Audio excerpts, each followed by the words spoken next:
Hello out there. We're on the air. Believe it or not, this is the second interview we've ever done on the Daily Bitcoin Journey. It's going to be a little bit of a surprise for people. I didn't tell anybody that you were coming on today, Robin. Nice. But we'll cut right to the point. We got a nice interview in store for today. So we got Robin, all the way from Austria, right? Yeah, Austria. It's the home of Austrian economics, even though it's not lived anymore in Austria. A Bitcoin expert in a lot of ways, I would say. I was preparing for the show and I wrote down a whole bunch of questions for today.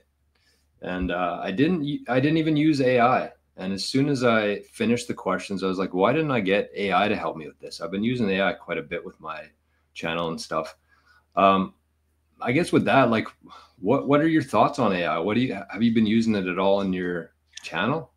I have, for the people that don't know me, I have a YouTube channel and I do a daily podcast interview. And this show wouldn't have been possible in the same quality and quantity without AI. Like it's simply, for those who know my show, everything I do, it would not be possible in the same quantity without AI. I probably would have to scale down to 3 to 4 podcast episodes a week with the same quality. So when you think about that, just like 2 years ago, I could do like 3 to 4, like still having remote podcasts, still having the other technologies outside of the ChatGPTs and the other AI tools with that.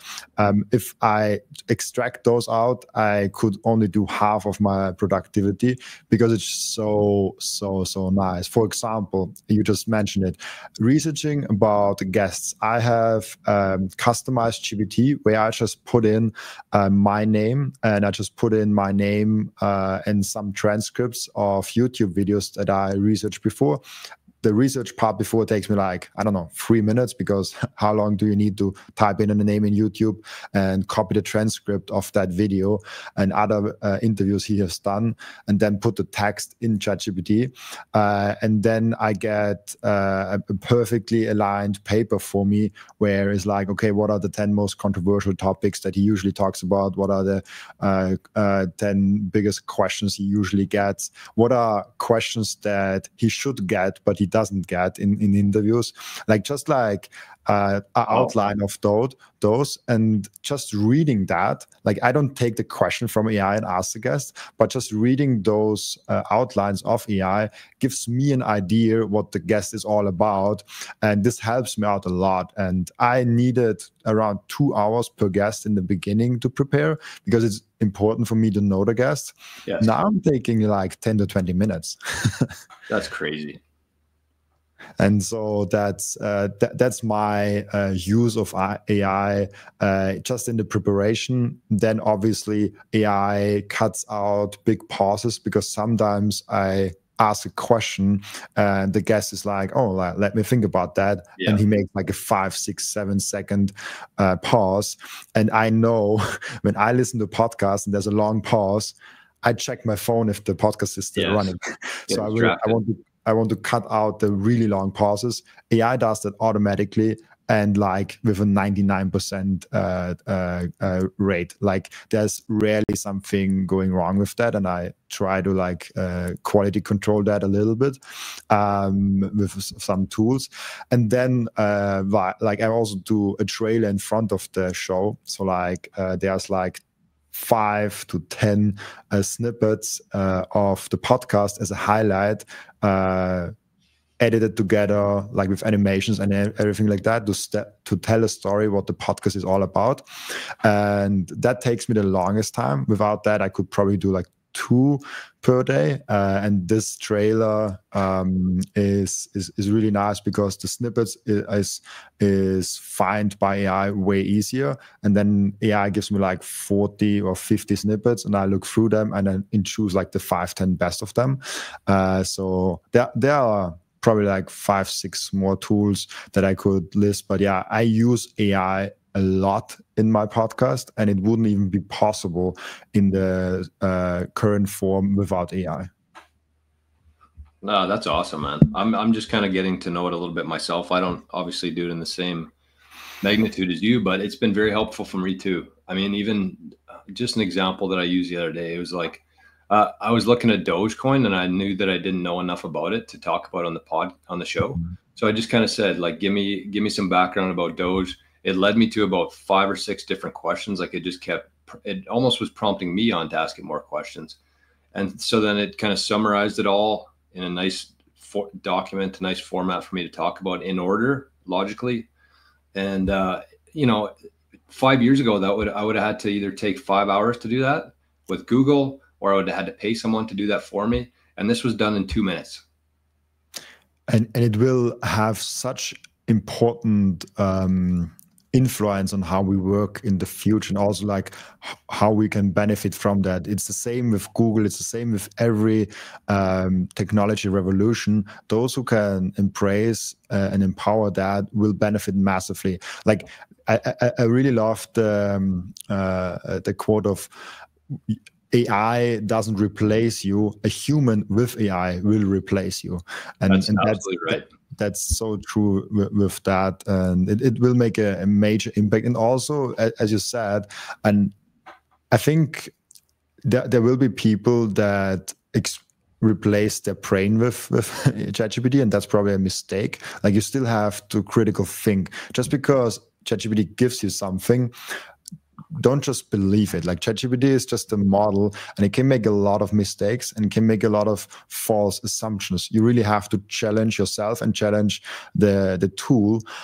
So if you really know what the tool is doing and you really know how to use it, you can benefit massively, but also you can get burned. Like, if you use ChatGPT and you just like blindly trust it, like there's also like a lot of like you have to be on a higher level and almost treat it as an employee who does great work, but you still are the boss. You still have to be the last line of defense, what actually is working, what actually is not working. So trust it only to the extent you can trust it. And for that, you actually have to research how those technologies works.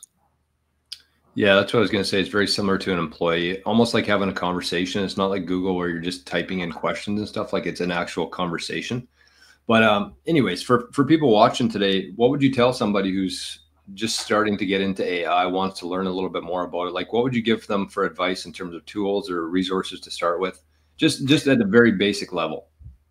I think the most important thing is just play with it in the first innings. Like, take out like 3-4 hours on a weekend and open ChatGPT.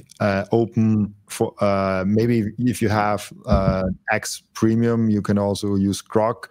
They're like also Gemini of Google. Just use the different ones and just go in there and talk with it, interact with it in the first like hour, and then when you familiar with like how it answers and how it does, like think of like a task maybe that you do every day, and see what task of my everyday life, what I work every day, could I maybe outsource actually to ChatGPT, or maybe like from the task a small previous task, or how could it help me be a little bit more prepared, be a little bit more, how should I say it, a little bit faster with one task. It doesn't have to replace you. It doesn't have to replace a whole task. It can maybe just assist you in a way. Like, I think the comparison with an employee is actually really good, because what do I do with an employee? Figure out what he is good in and figure out how he can help you in the everyday life. And maybe he can even replace a whole task. You still have to do the quality control. You still have to be there.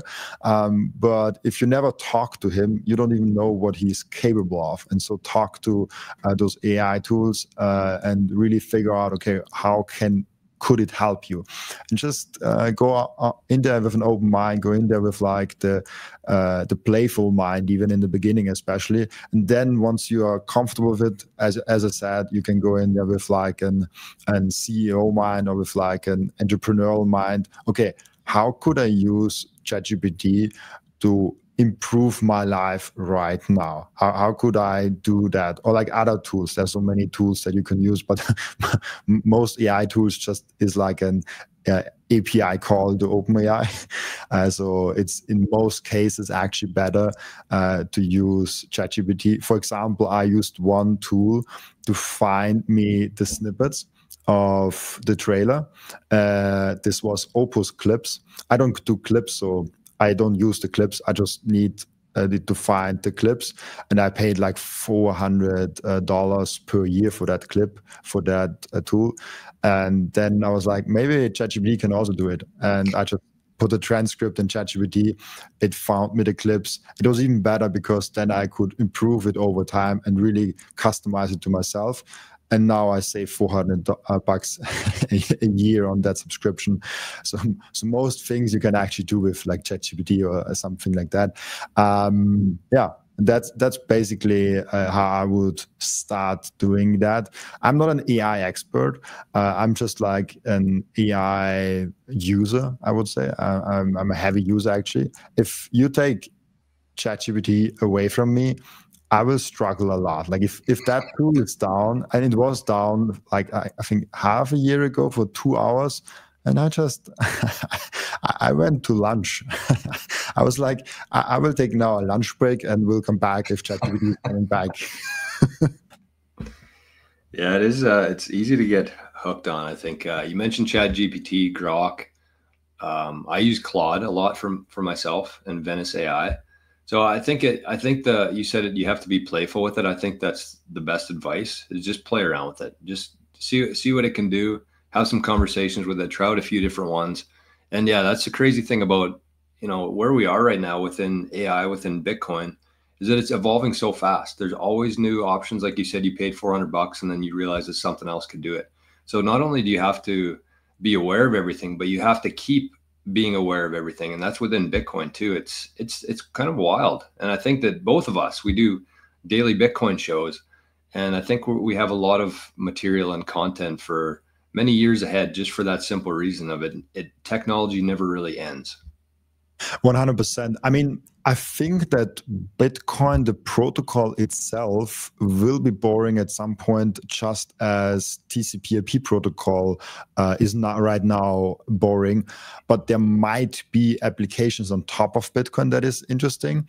And just as like now we're talking about ChatGPT, which still is working when you're interacting with it on a base layer on TCP/IP protocol. So we're still using that one protocol that was really exciting a few years, or maybe even like already decades ago.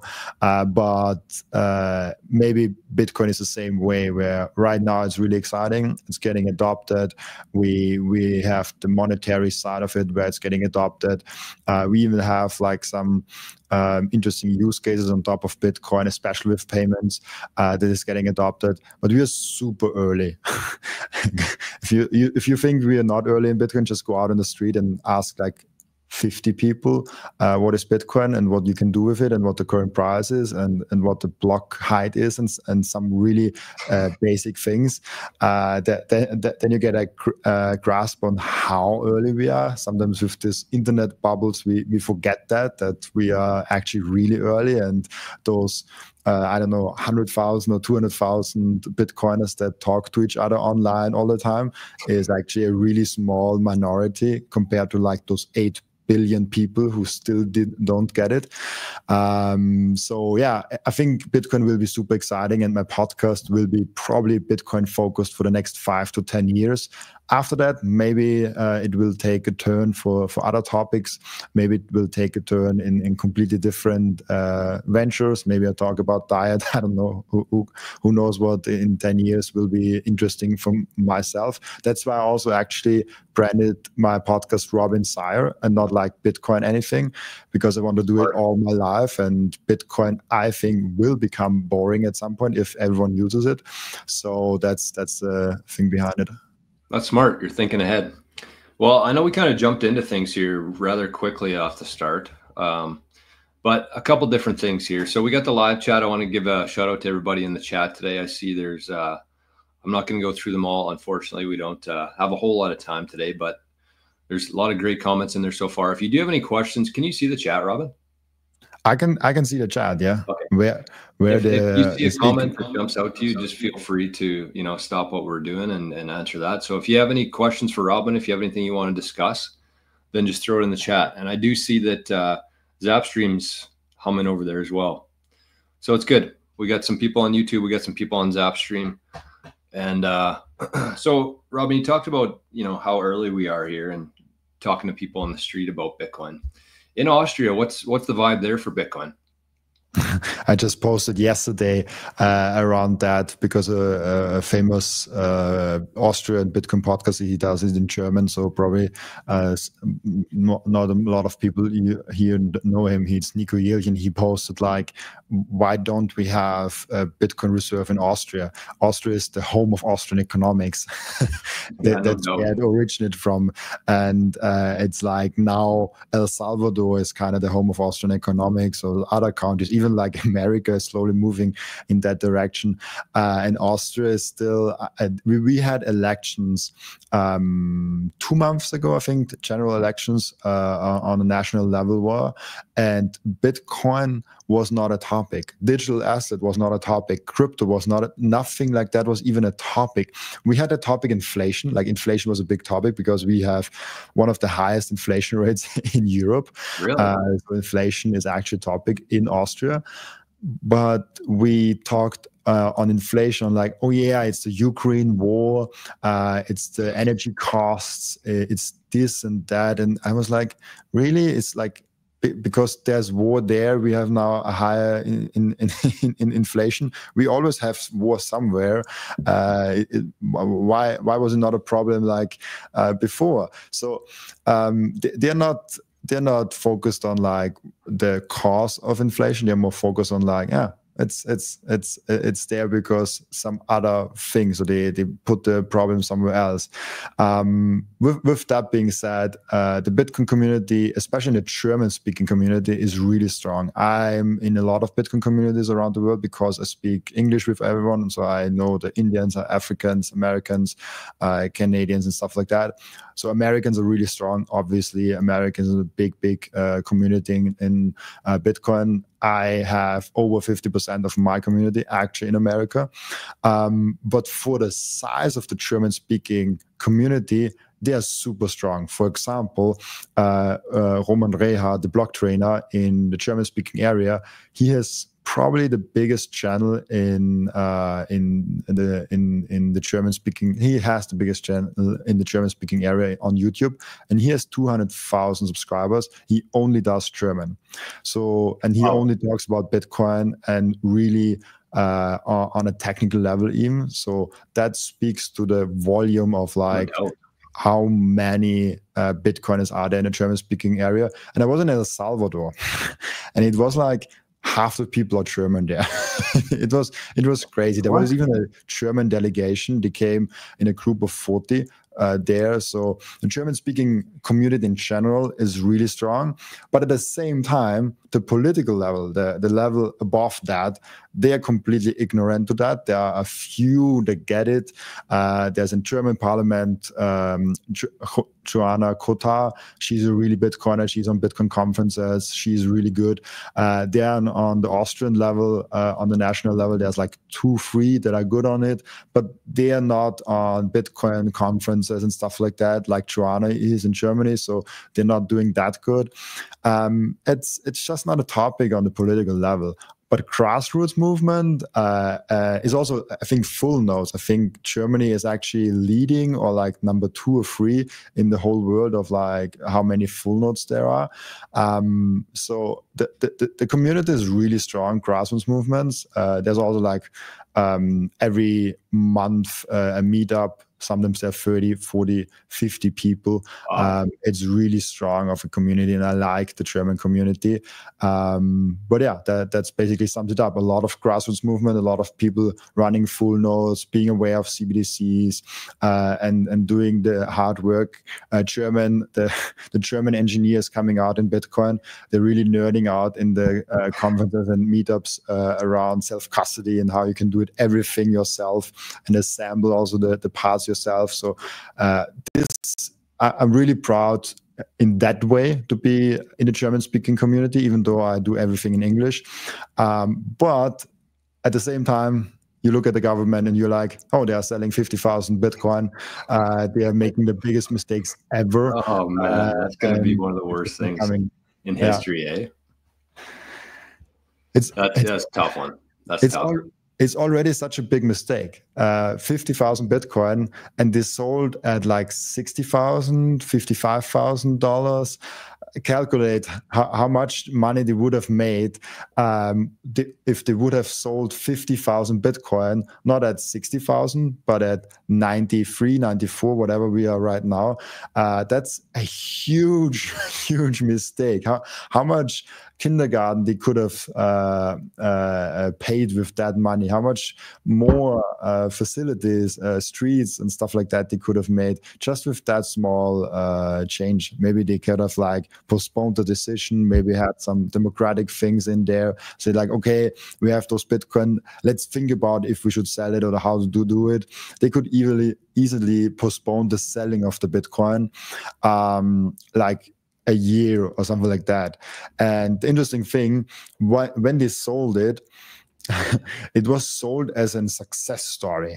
They got now a Bitcoin from those evil people, and now we sold it, and now we cashed in on that, and now we can do with the Bitcoin more in the public scene. And I'm like, really? Was it a success story? Just 3 months afterwards, we know you're wrong, and it's not a success story.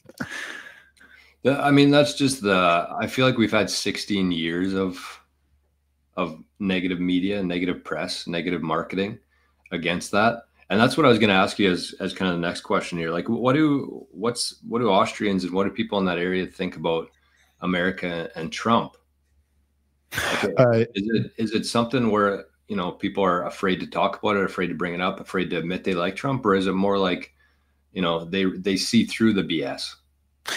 You have to differentiate here between Bitcoiners and non-Bitcoiners. Yeah. In the Bitcoin scene, obviously there are some that really love Trump and like Trump, what he's doing. There's some also that say they are okay with Trump, they're kind of neutral to Trump, but they really like that he's doing something with Bitcoin. But they also think there are also people that think like he's stupid and he doesn't know what he's doing, but he surrounds himself with good people. So that's like the 3 cohorts of Bitcoiners in Austria and Germany. But the biggest ones are those who really like Trump or are neutral to Trump. The cohorts that really doesn't like him is very small. No, but then it shifts a lot if you go to non-Bitcoiners. And also, especially when you turn on the mainstream media, first of all, they were shocked that he won. they were so shocked that he won that I'm like, did they never visited Twitter? Did they never visited any real news? Yeah, drive through a city in America and tell me that was an upset. Yeah, it's like I've been in America. You know, I live in Canada, so I go down to the US once in a while. But every time I drive through a city there, and I like driving too, I don't like flying. So I mean, you'll see trucks with Trump, yard signs with Trump, huge flags with Trump, huge American flags right beside a Trump one. And for the last 4 years, even with Biden as president, I think I saw one sticker on a car from like a Pontiac Sunfire, some idiot driving the car with a Biden sticker. It's like, just use your eyes, use your brain. And I know they try to manipulate everything, including the information. But yeah, if you're paying attention at all, it wasn't an upset at all. Absolutely, yeah. And it was very hard for me because I saw Polymarket, very clear. It was like Trump is leading, Trump is leading, Trump is leading. But then there are also the official polls that say like, oh yeah, Trump could win, but it's a close race. And then you see the mainstream media in Europe, and you're like, oh yeah, like it might actually happen that Trump wins, but we don't know. It could be a close race. And then also people say like, when do we expect a result? No, it will take days till we get an actual result because it might be very close. And then we just got a result at like 11 p.m., 12 p.m. in America. And I think it was 6, 7 a.m. in the next morning for Austrians in the morning. So that was very clear. And I love that Polymarket was so clear on it. Polymarket was the kind of site that I looked at because it was like the actual people with actual money bet on it. So they have a higher incentive. As the polls is like you can highly directionalize what a poll is saying with like which people are you interviewing and what metrics are you actually using. So polls is like never trust the statistics that you didn't falsify yourself. And with that, Polymarket was for me, that's probably more correct in the end. And we saw it. Like the poll said it's a closer race. Polymarket said he will win all 7 swing states. Guess who was right in the end? He actually won all 7 swing states. And for that, people were really shocked. But mainstream media is even shocked. For example, RFK. It was so clear that RFK is a big part of Donald Trump administration. He will be health secretary. How is that called in America? Health secretary. Something like the Department of Health, I don't know. And it was a shock a few days ago when he publicly announced that in Austria. People are like, oh, he appointed now this guy to the health department. And I was like, he ran on that platform. Like it was weeks before the election clear that RFK will be the health department and health administration of Donald Trump. And now the European media is like, oh, see, now he's elected and he now appoints him for the health sector. So it's really interesting how this media machine is working. And I really like to go to the main source, going to the first primary source of things. Like if the media says like, oh, Trump said that, why not just go there to the interview which Trump actually gave and what he actually said and see the context, or go to the tweet he actually tweeted. And this is where I think we have to go as Bitcoiners, critical thinking, and go to the most primal and most first source that we can go to. And Twitter is a great place for that because a lot of news are originating from that. And yeah, then just like see the actual video, because a lot of news break from like podcasts or from tweets or from interviews he does. So you can actually look at what he actually said and what the context before and after that is, and if it's wrongfully, stuff like that. So this is really important. Yeah, it's a big part about Bitcoin. The one thing I learned very on in Bitcoin is that most Bitcoiners are able to see through things, mostly because of the don't trust, verify mentality that's built inside of Bitcoin. And I think that not only do you have to read the actual quotes and what they said, but I think you have to take it a step further and actually watch the whole, like the mainstream media here will do a very good job of taking 2 hours of Trump talking and finding 10 seconds of something that he might have said that might be controversial and only focusing on that 10 seconds. Whereas if you watch the whole 2 hours of it, you would think completely different of him, what he was talking about. I know he says a lot of, outlandish things and talks about nothing for about half it, but it's still very important to actually hear people talk and hear what context is being used in.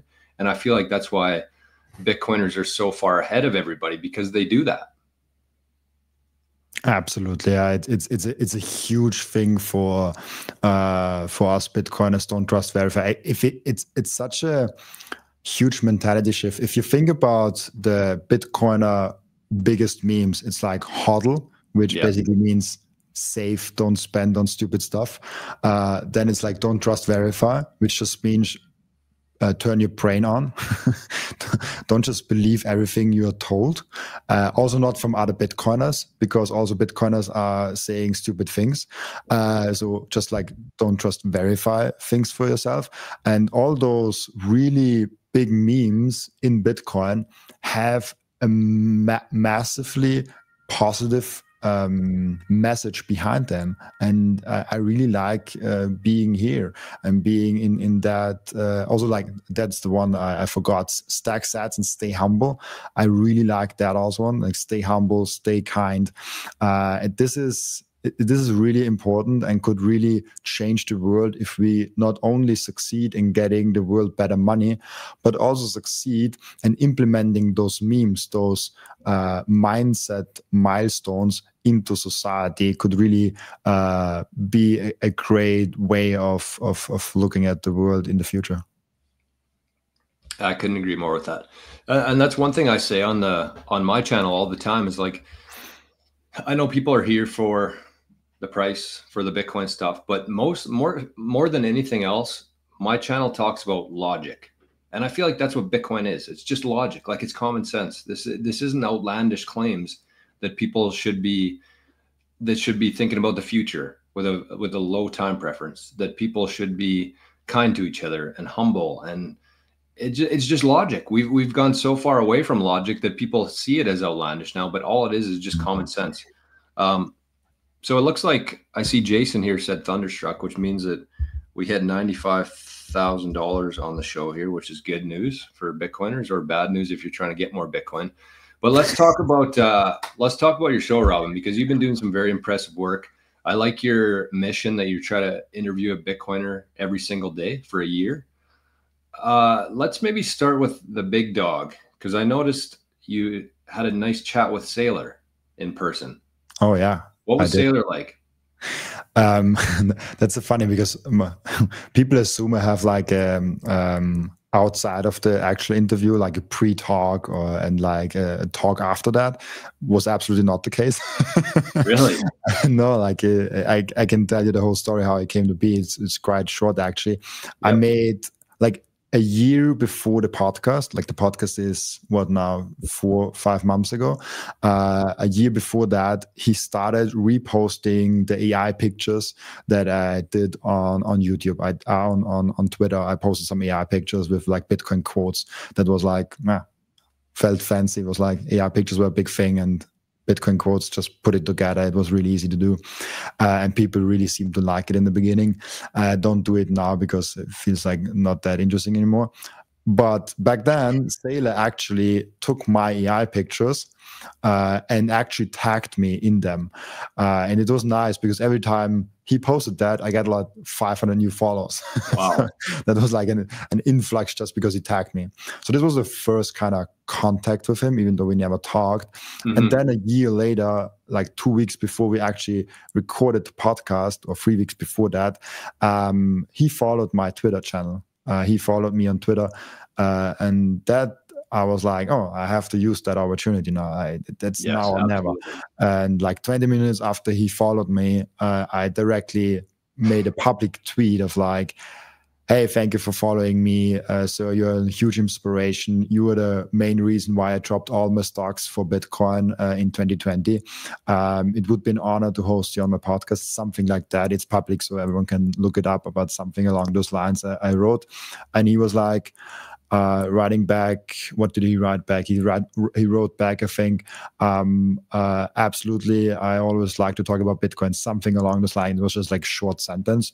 And he DM'd me then a contact of his assistant that I should contact.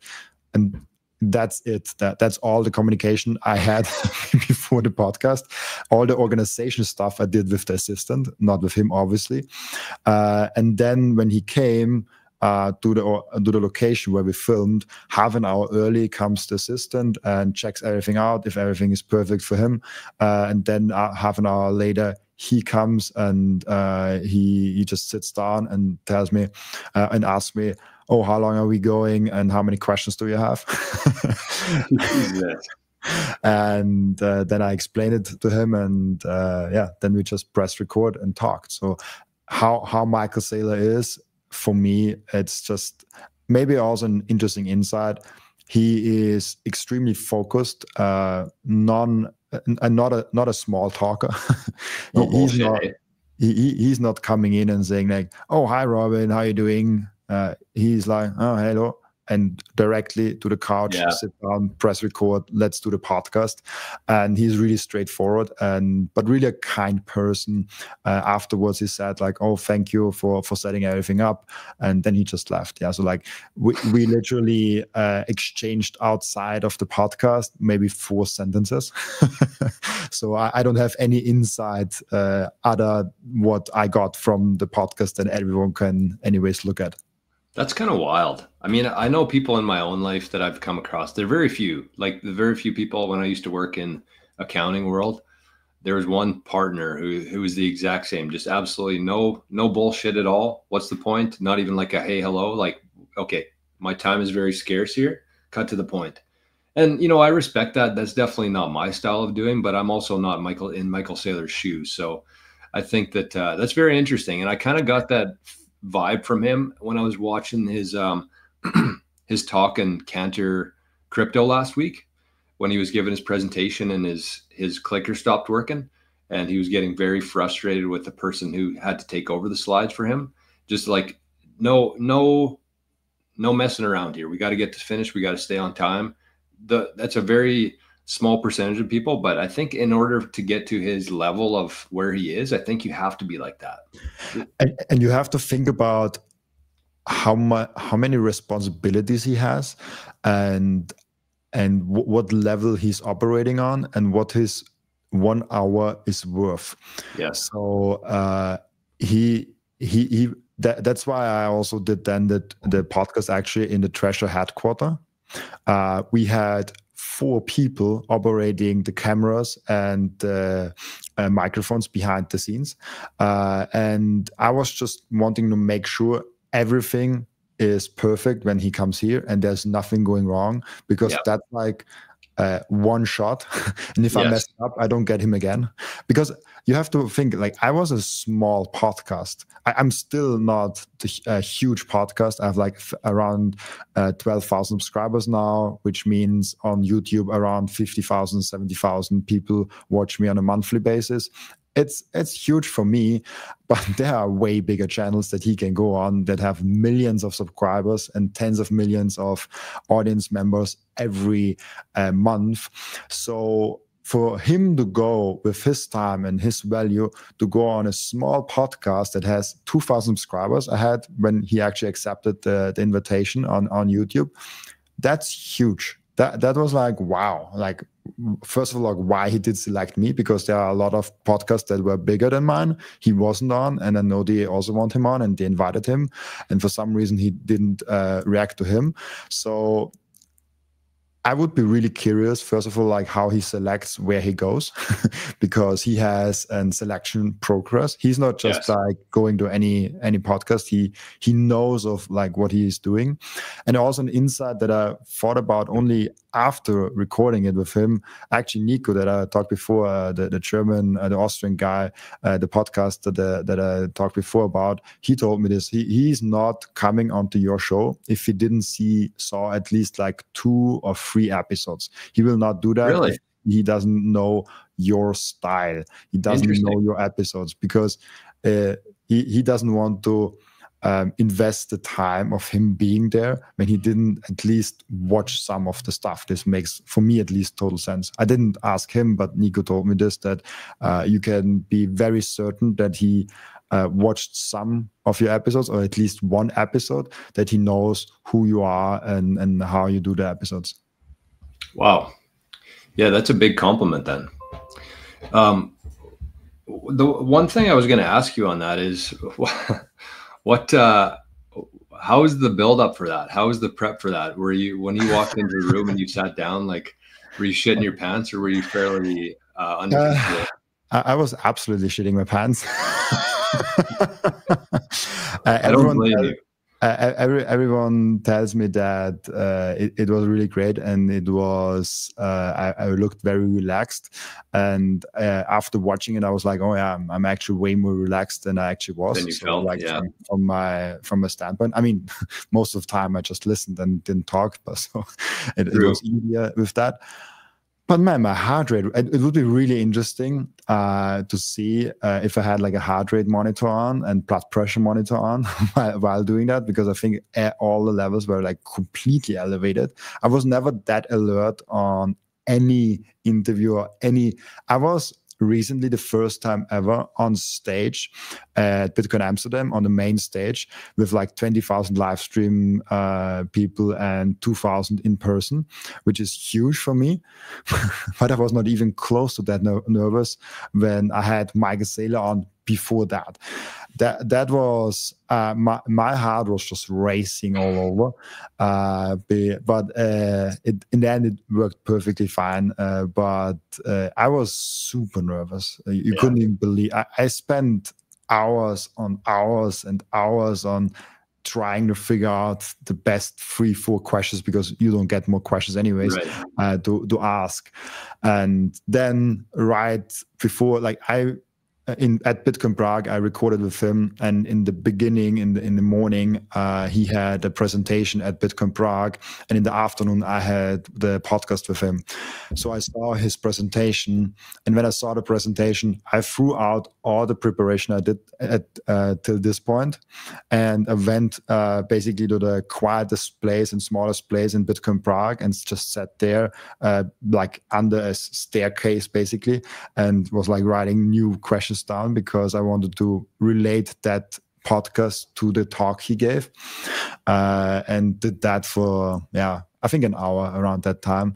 And this was then my actual preparation. And in the podcast, I actually just used 2 of the questions that I prepared for, and everything else was spontaneous that I was curious about. And that's I think the best podcast, where you just throw out your questions and you go on the tangents where the guest just kind of leads you towards, because the guest is always like answering your questions, but he leaves cues in his answers of might be interesting to go down a rabbit hole.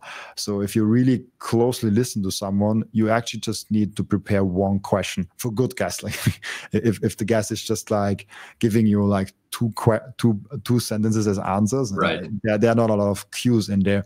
But once you have like longer answers and more tangents to go there, you can actually go down a really nice rabbit hole, even though I still prefer to prepare at least like 5 topics I can go down, because maybe the first 3 topics are not that interesting for the guest, and he doesn't talk that much about it. But this rarely happens. So usually I prepare around 10 to 12 questions I want to ask, and ask 3 of them, and the rest of the podcast is just a conversation. In that way you are prepared, but also be flexible with it. Yeah, I think that's important. That's one thing I've learned from doing, not only the channel here, but like public speaking, is it's good. You have to know it, where you don't need notes, but you need the notes just to be comfortable enough, because if the last thing you want there on stage is to freeze up and have nothing to, like, that's worst case scenario for anybody who's doing public speaking, is to just, your brain stops working and you got nothing to fall back on. You got a whole bunch of people looking at you. So I agree with you. It's good to have very much prepared, but also just kind of see where things go. I had this the first time ever in El Salvador, because in El Salvador, first time ever I emceed. So between the presentations, there's always like a person coming on stage, and first of all doing the intro for the next speaker, but also getting time in between the speakers so everyone can prepare for it. Like behind the scenes, the next guest has to get the microphone right, and maybe the guest is late, or the previous speaker is just cutting his talk from 30 minutes to 20 minutes, which happened. So there's a lot of moving parts, and an MC is basically there to fill a gap, because there's an audience sitting, and they're all looking to the stage, and they are probably going away if nobody is talking on that stage, and you want to keep them there. And usually it's really easy. You go out there, you're like, oh, that's the next one. You just talk for like 1 minute, maybe 2 minutes, because you don't want to take up space in the program. But there was this one instant, the guest actually stopped 10 minutes early. The speaker stopped 10 minutes early to speak, and the other speaker just arrived, because usually it's like 20 minutes before you should arrive, but it chose to come like 10 minutes early. So he just came. Yeah, so he needed time to get his mic on, to get his presentation ready. And I was just walking on stage with no plan whatsoever I will speak about. And I said, who's the next speaker? And then I was looking left, and they're like, oh, are we ready already? And then the guy who keeps the technique in check, he's like, 5. And I was like, 5 minutes, go on stage with no plan whatsoever, and then go ahead and speak 5 minutes of, what do you want to speak about? But it went fine. Like I speak now so much about Bitcoin that 5 minutes is quite easy once you get in there. And the funny thing is, you have an audience. And I was like, hey, let's interact. So I was like, hey, what's going on? Has someone questions? And then I was just interacting actually with the audience and going from the stage to the crowd actually, and was interacting with the people there. And it was fine. It was definitely not great. It was definitely not awesome. I was definitely not good in that, but it went by fine. And so you just gather more experience, and you level up that way. And yeah, I love that a lot actually. I mean, so you talked to Saylor, you've been to El Salvador, Prague, you've got a bunch of different things going on right now. Mm-hmm. Who would you say like is the most underrated or most surprising guest that you've had on that not a whole lot of people know about, or should do some further looking into, like that you've had on your show? How many people have you had on your show now, by the way? Do you have a count? I have a count. I don't count exactly. I think 320. Holy, 320 Bitcoiners. Yes, around that. It's not even that easy, because sometimes I have an episode with 2 people. Right.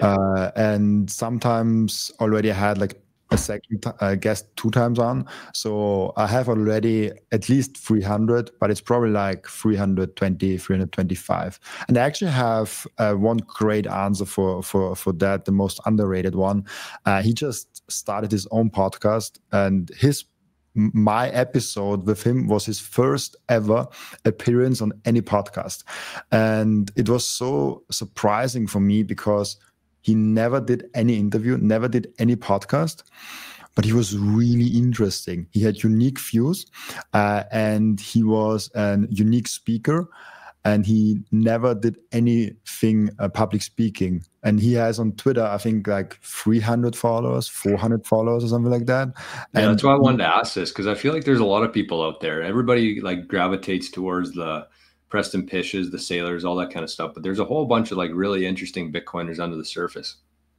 Yeah, and he's really interesting, and he just had his first ever episode out, and he will also do like kind of solo episodes, but also interviews. And I think if he is not only good in speaking and not only good in Bitcoin, but also is good in marketing, which I hope he is, he will be a big figure in Bitcoin. So I want to give him a shout out. He's Arvind Nathan. Arvind, I don't know how to pronounce it. Arvind Nathan, probably. If you Google it on Twitter, it's ARVS Notes. So that's pretty cool. And he is, pretty unknown, as he has only 400 followers on Twitter. But he speaks really good, and he did a really great podcast. And there are probably 30 or 40 other examples I could bring up. There's, for example, a science teacher that came onto my podcast, and he never was in any Bitcoin related. He didn't even had a Twitter channel. He wrote in my replies how to get on my podcast, and I said to him, "Oh, write me on Twitter." And then he made a Twitter channel for that. And then he was like, "Oh, how can I do it?" And I was like, "Oh, I have to see something of you. I just want to see what you're thinking about and stuff like that." And he went ahead, opened a YouTube channel, and uploaded a video, 1 hour of him talking about Bitcoin. And Really? I just told you before that I also did that, and I was like, "Oh, I'm fucking boring." And he did the same thing, and I listened to 20 minutes, and I was like, he's super interesting. Like, he's actually interesting, and he's a teacher, so obviously he knows how to talk in front of an audience because he's a teacher. And the podcast was amazing. I think it got like 11K views on a channel with like 5K subscribers with a guest who nobody knows about. So that was a pretty huge accomplishment. So that we could go on, and maybe actually that could be an interesting idea. I never had that. Maybe I do a YouTube playlist. I was going to say that you should do that for like 2024, like a year in review, like do the most underrated shows of the year. Yeah, the most underrated guests that have ever been on my show, and just like have a playlist that I can share, because I get that question actually quite a lot, and I usually bring up Arvind or the science teacher. So they are both really good, but I really have to dig deep, because there's probably one that really surprised me that I already forgot about because I do so many every day. So yeah, and that's why I didn't start with that intent, but I'm really big on that now. I really want to give people like Arv and people like the science teacher a stage of presenting themselves and their own opinions and perspectives, because we all know what Michael Saylor will say. Like, more or less, we know what he will say. We are just like amazed in how many different ways he can say the same thing, and how brilliant he can phrase the same exact thing. And we also know what Jeff Booth will say. We also know what Natalie Brunell, Preston Pitch, and all those amazing guys will say. And we need them, and they're important for the Bitcoin community. But the people that are unknown, the people that are like basically maybe don't even have a Twitter channel, they are not there. And I go through that, let's call it hustle, because there are also episodes that I don't release, because it's basically a little bit of a gamble of interviewing someone that has never been on a podcast before, because you don't know, can he speak? Can he speak in a podcast? It's a skill. Like, if you have a conversation with someone outside of the podcast, doesn't mean he can do the same thing in front of a camera that is recording. Some people freeze and are so nervous that they cannot put out even one sentence that is good. So I go through that sometimes, but it's not a drama, because mostly the guest himself doesn't want to post it. It's rarely that I have to say, "Oh, I think we should not post it. Maybe let's do it again in like 6 months." That's usually my approach to that. But it's so worth it. Like, getting people on and discovering them and getting their perspectives and really getting a different view and different perspective on Bitcoin is so important, because there are podcasts that just rewash all the same guests. They have like 50 guests and they do all over again, and maybe there's like 10 new guests per year or 20 new guests per year, which is good. I don't want to criticize that. This fulfills a purpose. It's obviously for something, but I don't want to do that. It's boring for me. And I have now in 11 months, I had 300 guests on. Different guests, 300 That's different crazy. guests. And I want to keep doing that. So I get now approached from guests that has already been on and saying like, "Hey, I want to be a second time on." And I'm always saying like, it has to be at least half a year. And in most cases, I actually want to have like a year or more than a year in between, because I don't want to rewash the same 365 guests also. I want to have every year new people on, and not rewash all the same one. Obviously, if someone was very popular and people really want him to be back on, he will be back on because he was popular. Yeah. The free market decides basically. But I also want to have those slots that are always filled with new people. Yeah, that's interesting. I think that, you know, it's a big gamble because you know that if you got the bigger guests on there, the shows are going to do well. You're going to make more income from that. And you know that your time's going to be well spent.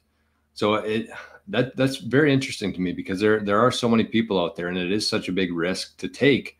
But I think in the long term, like if you even think about things like the music industry, where that's where real things are made when you can discover somebody that early, and not that you're going to be getting royalties from them or anything, but I feel like the Bitcoin mentality is much different than trying to suck things from people. It's more like lifting people up. I have a really interesting statistic. I did that because I was curious about. I have YouTube ad revenue, and I don't want to completely say everything that I make, but that's why I just keep it. So let's say the base amount that I get per episode is like an X amount, whatever that amount is. And when a guest is really good, he's 10X from that. Like I get usually like from an episode that does an average experience versus the episode that does really good is usually 10X from that. Because usually also the views are 10X from that, or maybe a little less, little more. So it doesn't mean more views, more revenue. Even on the same channel, it's not true like that. You probably know that. Mm-hmm. There's some videos with 20,000 views that do more revenue than a 30,000 view video, which amazes me, but it is like it is. Mm-hmm. And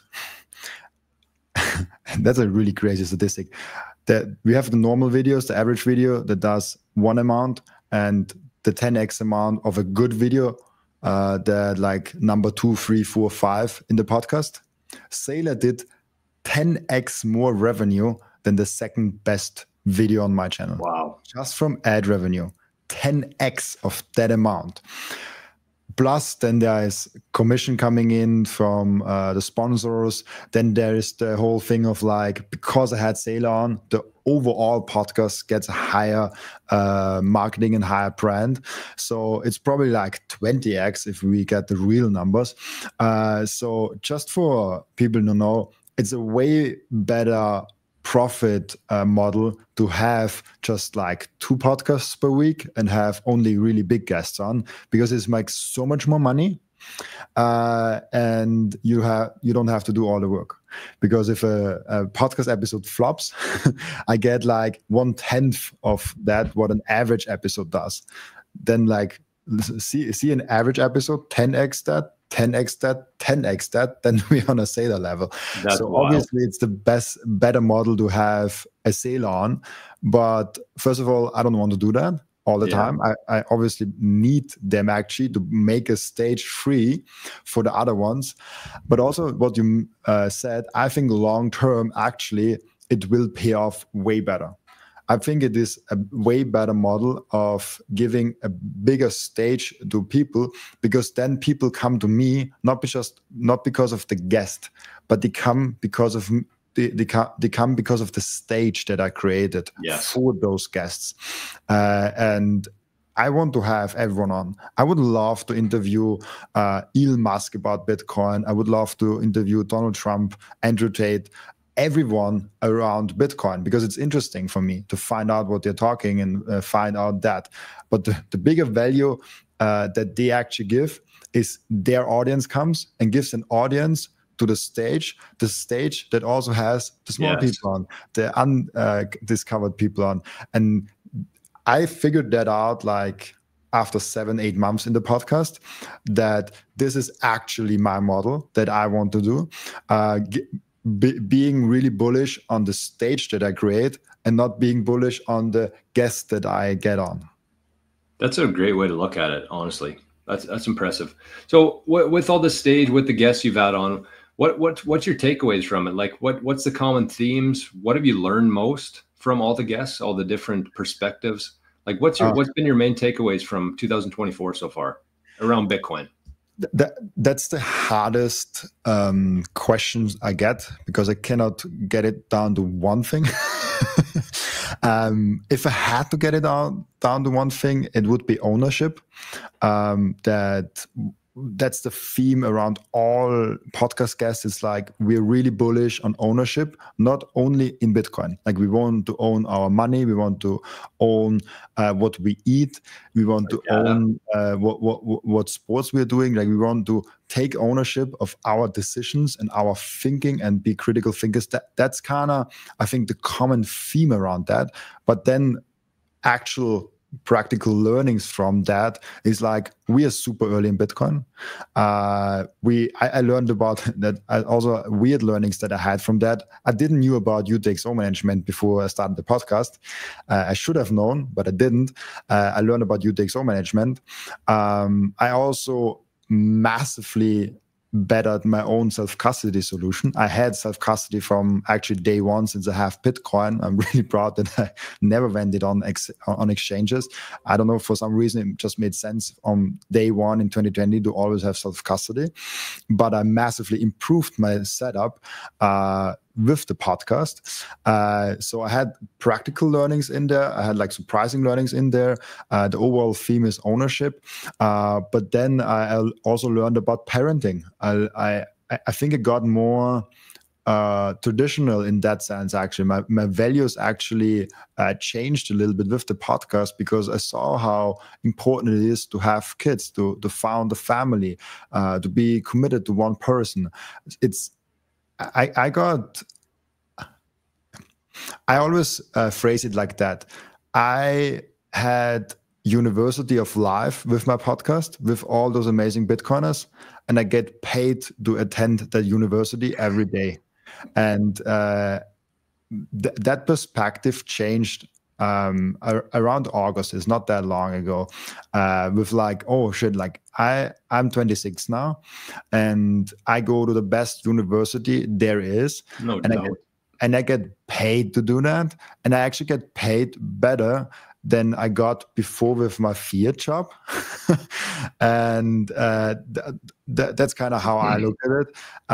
So I'm right now thinking, because I have Google Docs of like my learnings from the podcast. I have with my views on Bitcoin, where we're going, where we headed, what I'm thinking about Bitcoin.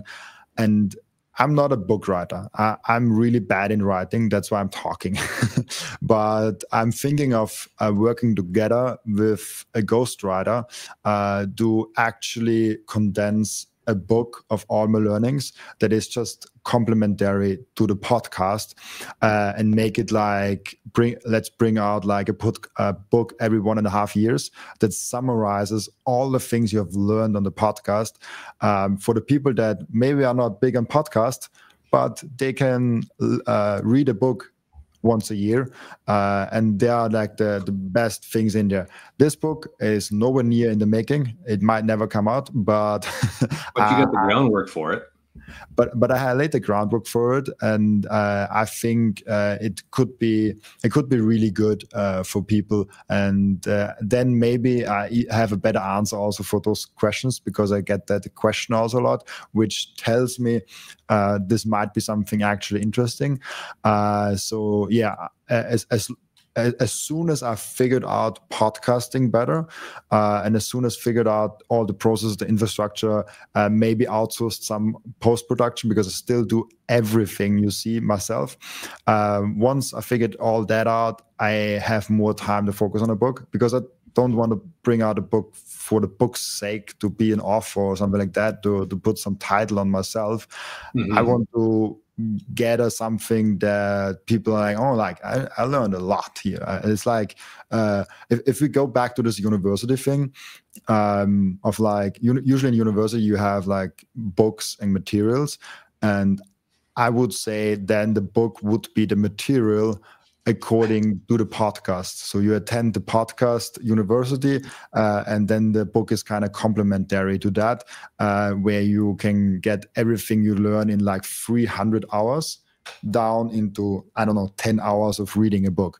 That would be the goal of that book.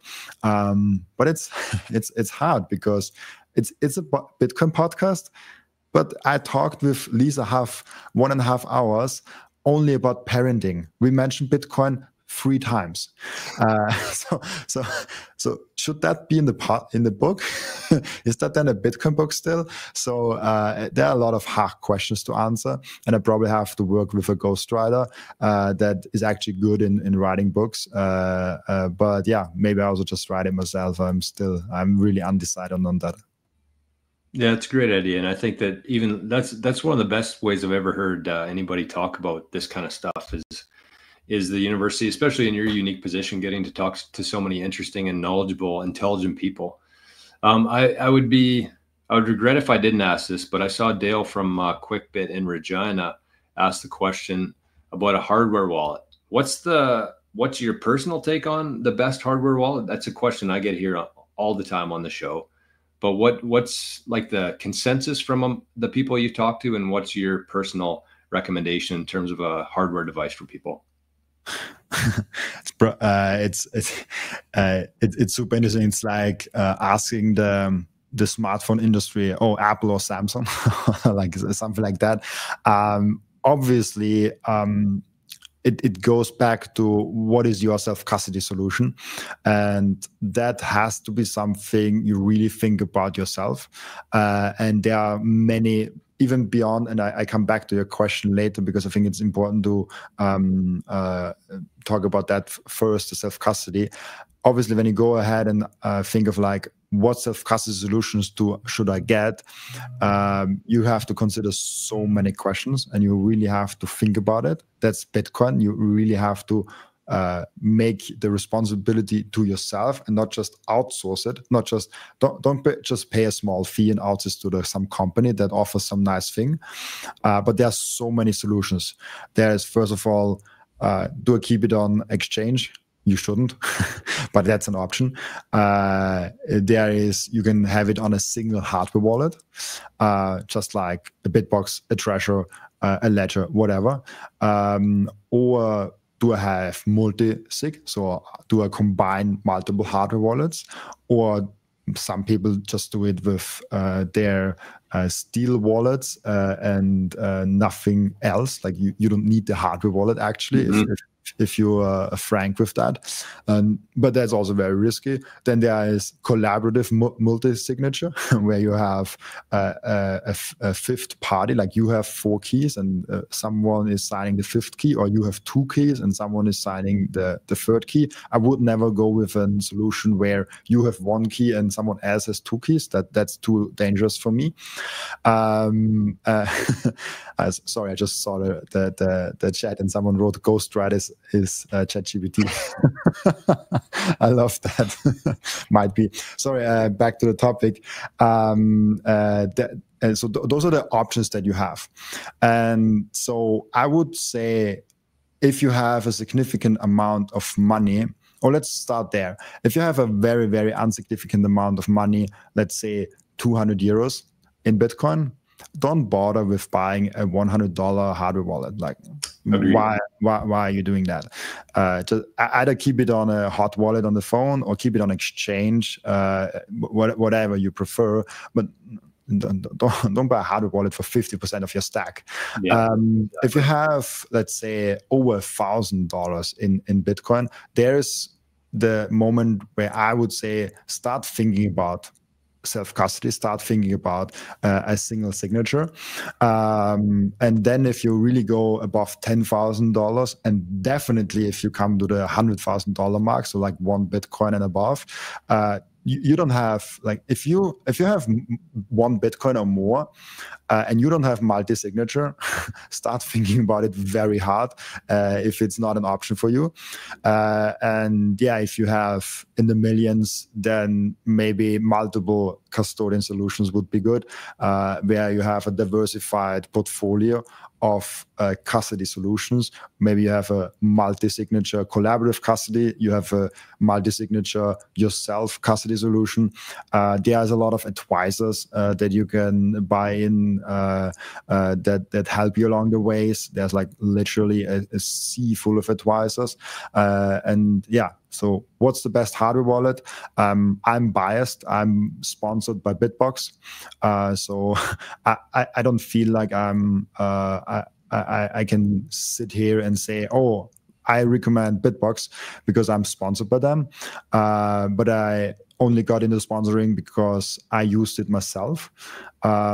So that's my personal choice. But Treasure, for example, is a hardware wallet that has been battle tested the most.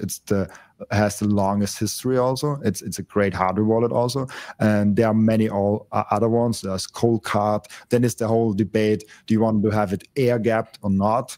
That's a deep rabbit hole, because some say, is there even something like air gapped, because you still have to exchange still on the SD card. Yeah. So that's still information from your computer to the hardware wallet.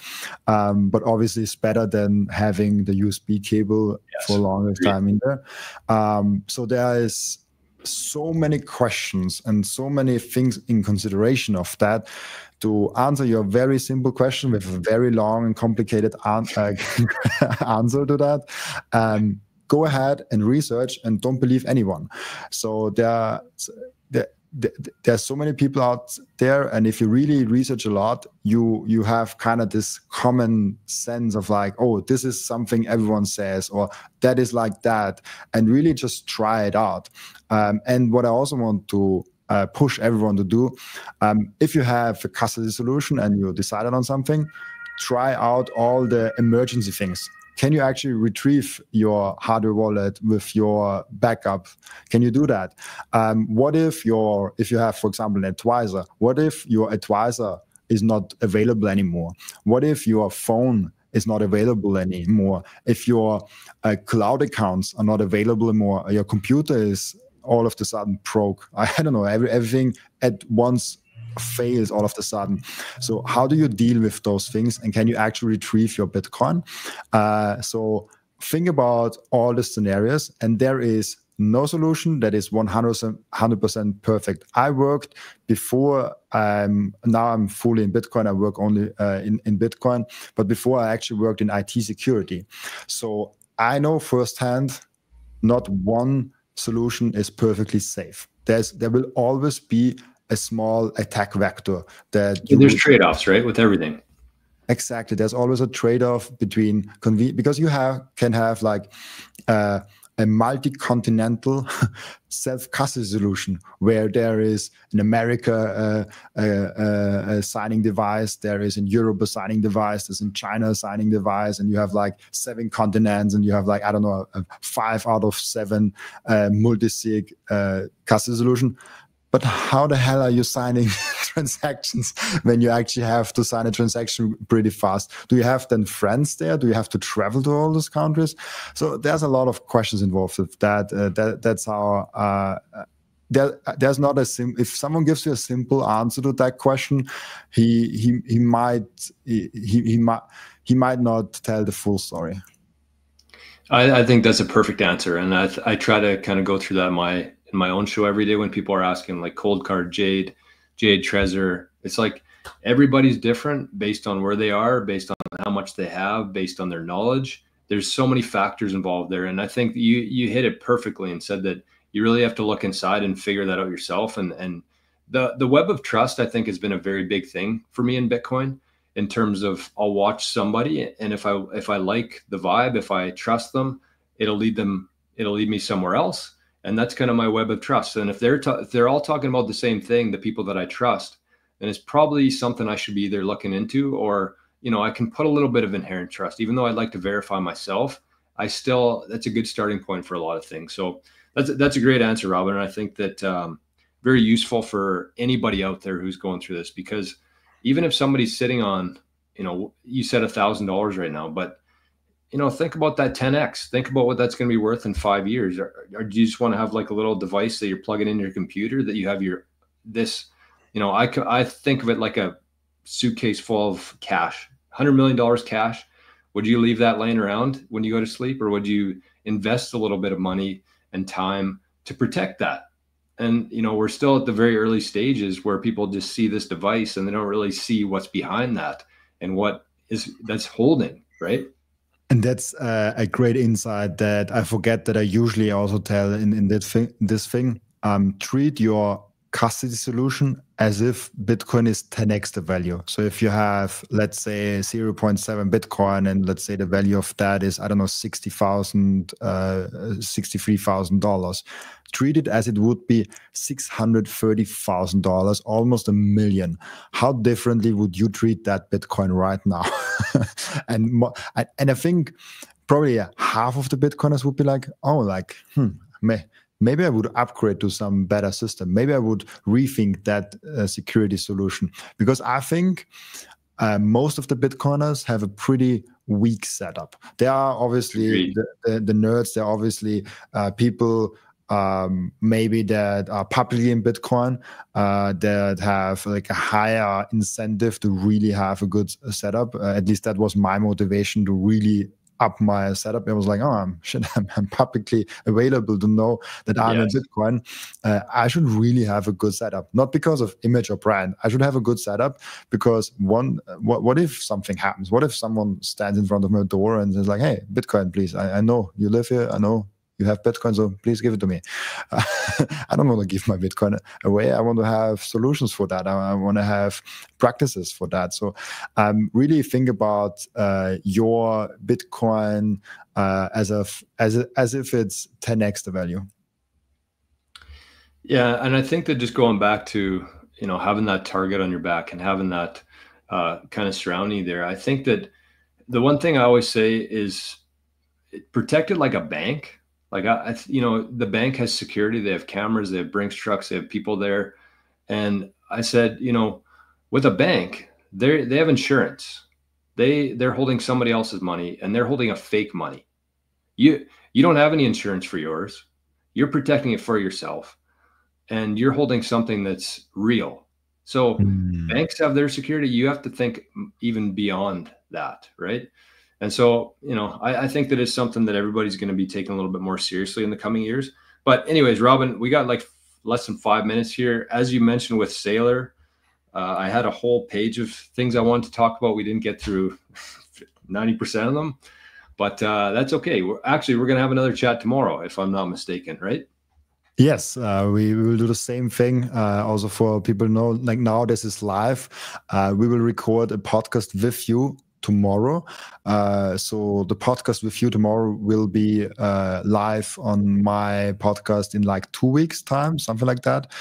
So if people want to check it out, just come in 2 weeks time to my channel and see. There should probably be already something out there, and you will also probably posting in some of your channels. So like we will have more things to talk about. And I always have this, like I had this weird anxiety in me before I started the podcast that there's not a lot of things to talk about for 1 hour every day. Man, I was so wrong. I have now sometimes podcasts that go over 2 hours, and I'm like, I could go another 2 hours. So maybe I do at some point a Joe Rogan format, just go on for 5 hours, but it's a very long time. So definitely tomorrow we have another chat. It's exciting. I think that's the main takeaway for me right now. I know the price is humming, everybody's excited, but it's what it is. There's so many great people here. And that was the thing that really led me to Bitcoin, is when I heard Bitcoiners talk, I could hear it in their voice. I could see it in their body language that they are here for the right reasons. And it's you know, it's not portrayed that way necessarily in the media all the time, but that's absolutely true. So me and you are both very lucky to be doing what we're doing.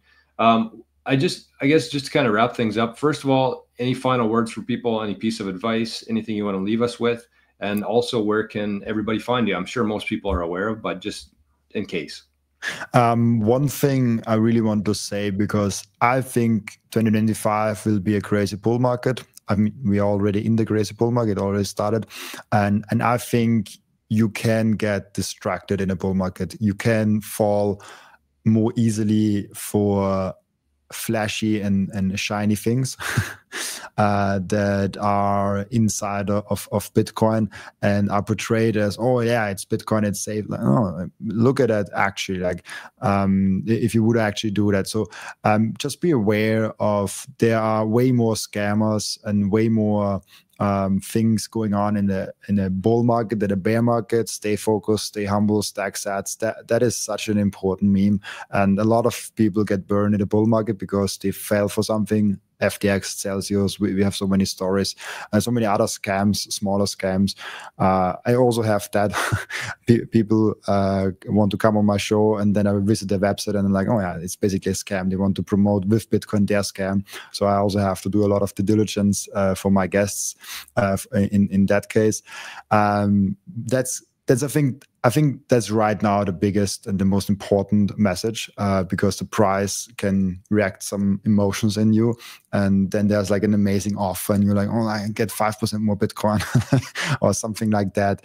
Be aware that things happen. Also, like the topic of borrowing against your Bitcoin, it could be a good idea, but it's very, very dangerous if you don't know what you're doing. And it's a better thing to start that in a bear market than a bull market. So there are a lot of things that we can go into, but I just leave it with like, stay focused, stay humble, keep stacking sats, don't fall for shiny things. Oh, yeah, and sorry, you also asked where people can find me. I don't know, do they see my name here in the live stream? Basically just write my name everywhere. So Robin Sire, cut the space in between, and then you're good to go. I'm literally on every platform with the same handle, Robin Sire, on Twitter, Spotify, on X, on Telegram, on YouTube, everywhere with the same handle. You will find me. And Robin, as mentioned at the start of the show, is on a mission to interview a Bitcoiner every day of the year.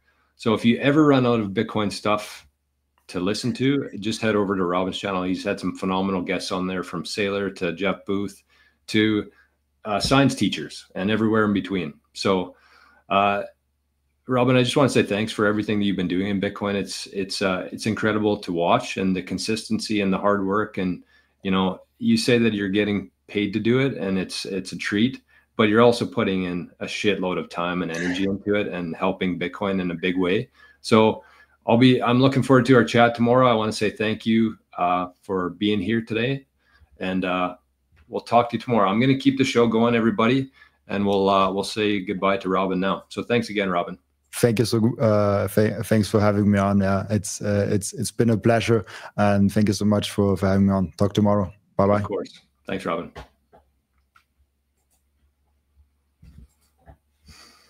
All right. Well, that was awesome. I love Robin. I've been watching his stuff for a long time. He's a very good interviewer. I'm hoping, I meant to ask him this was on the list today, but it was, my question was, are you going to be the next Peter McCormack? Because he's got the same Rolodex, and he's got the same interview style. He doesn't do any of his own shows, his own stunts. So I think that, you know, he's done a very good job growing his channel in a downtime bear market, and it'll be exciting to see kind of where he goes with the bull run here. So, okay, well, that was I don't know what the hell we're gonna do now. We started 45 minutes early today. I didn't prepare much or anything for the show, so we'll just kind of talk things through. We'll talk about the price here a little bit. We'll talk about a few things, and then we're actually going to go over and talk about UTXOs for episode number 4 of the multi-generational wealth series that we're doing. So I'm looking forward to that. I was preparing for that last night. I was preparing for Robin's interview. Very, very humble, very knowledgeable guy. I'm very glad and honored to be able to. That was only the second interview we've ever had on the channel, and Serge was the first one. That was about 15 minutes long, so it was a little bit different than having a full show. So I hope you guys enjoyed that as much as I did anyways. I saw a couple things in the chat that we hit another all-time high. Is that true? Can we confirm that? Let's see here. I got 94,766. Did we actually hit 95, or was that a dream I had? I thought I was going to have to do the Thunderstruck mid chat with Robin there. Thankfully, we didn't. Okay. Well, let's check on the mempool. Let's go through the routine here a little bit. We'll do this for about, I don't know, 10, 15 minutes, and then we'll jump over to some UTXO talk. Robin mentioned UTXOs a little bit in terms of his own Bitcoin journey and the importance. Well, when I was writing the Bitcoin journal today, I was thinking about UTXOs.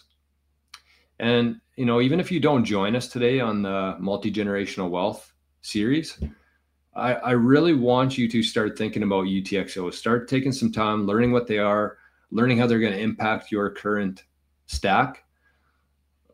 Taking a look at your own current holdings and seeing, you know, what's making up this balance, because most people look at their Bitcoin wallet and they see the full balance there, but they don't see what's making up that balance. And it's much different than a bank account. When you see your bank account, it just says the balance, and that's it. That's all you need to know about it. But with Bitcoin, very similar to like holding cash, I think, because, you know, if you have 100 UTXOs, think of that as like carrying around 1 million nickels in your pocket. It's the same thing. It's very inefficient. It's going to cost you a lot of money and time to move around versus consolidating those, you know, 1 million nickels into $100 bills. Very easy to move, cheaper in fees, everything easier to store. So keep that in mind with your UTXOs going forward. Even if you don't join the second part of the show today, make sure you're just thinking about it. And times like this, when fees are fairly low, that's when you should be focused on, because when fees run up, there's not a whole lot that you're going to be able to do in terms of UTXO management at that time. So let's check on the mempool. Let's check on what's going on here. I see MicroStrategy is humming as well again today. Shocker. Okay, so we're currently block height 871201. If you're transacting on the Bitcoin layer 1, if you're consolidating some UTXOs, you're going to be paying 13 sats per VByte. The last winner of the block was SEC pool, SEC pool, and we're still way ahead in the difficulty adjustment, 35 blocks ahead so far. So the hash rate is ripping, the price is ripping, MicroStrategy is ripping. What else could we ask for today? On the second part of the show, just to give you guys a little bit of a preview for it, it's going to be about 10-15 minutes long. That's what these episodes have been so far within the multi-generational wealth course. And I'm actually going to take a look at my UTXOs. I want to do this. I'd love to do this on the main YouTube channel, but I don't really want to dox myself. I have a wallet set up. We're going to look at the wallet. We're going to look at the differences between if I did this or if this happened. That would be the UTXO change. And having gone through it myself in terms of being in Bitcoin for 2 or 3 years before really knowing what UTXOs were and how it would affect my own Bitcoin setup, it cost me a lot. I mentioned yesterday it cost us 225,000 sats to consolidate. We thought we were doing things good. You know, every week we were buying Bitcoin, sending it to cold storage, just like we were told. And it ended up costing us 225,000 sats to do that. So that's what I want to try to save you from. And I mean, if it hurt then, it was like 200 or 150 or $200 worth then. But imagine in 10 years how much regret I'm going to have of wasting 225,000 sats to consolidate my UTXO setup. So that's what I want to save you from. And it might not be something that pays off in the next month or year even. But when you're sitting there 10 or 20 years from now, you have your UTXOs managed well, and you're not going to be wasting a whole bunch of sats on transaction fees. You're going to think back and say, oh, that $5 I spent back in 2024, probably worth it. So that's what we got today. Should we give away some Bitcoin? Should we look at Bitcoin well? Hopefully it works today. Yesterday it didn't, it crashed on us. We'll try it again.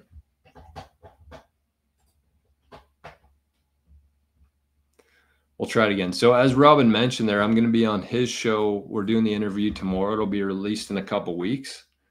And then on Friday, I'm actually going on Fractal Bitcoin's channel. I don't know if you guys know Fractal Bitcoin. He's I love his channel. I've started showing up in the afternoon. He's been doing live shows in the afternoons for the price pumps. And he's hilarious. His laugh is infectious. He's a very entertaining guy. And so me and him are going to do a live show together on Friday afternoon. So you got that to look forward to. Mikkel's in the chat. We got to start with this one though. Sup, you SUBSTACK and salutes. I'm getting better at that. Happy new all-time high day yet again. And says, Jor, you look like a model. Let me take merch pics for you wearing King. All right. Must be the way I styled my hair today, just like every other day here. Throw a hat on. Are you a photographer or something, Mikkel? So the Bitcoin well here. Are we ready for this? Let's see if we got any unclaimed sats from our tosses yesterday.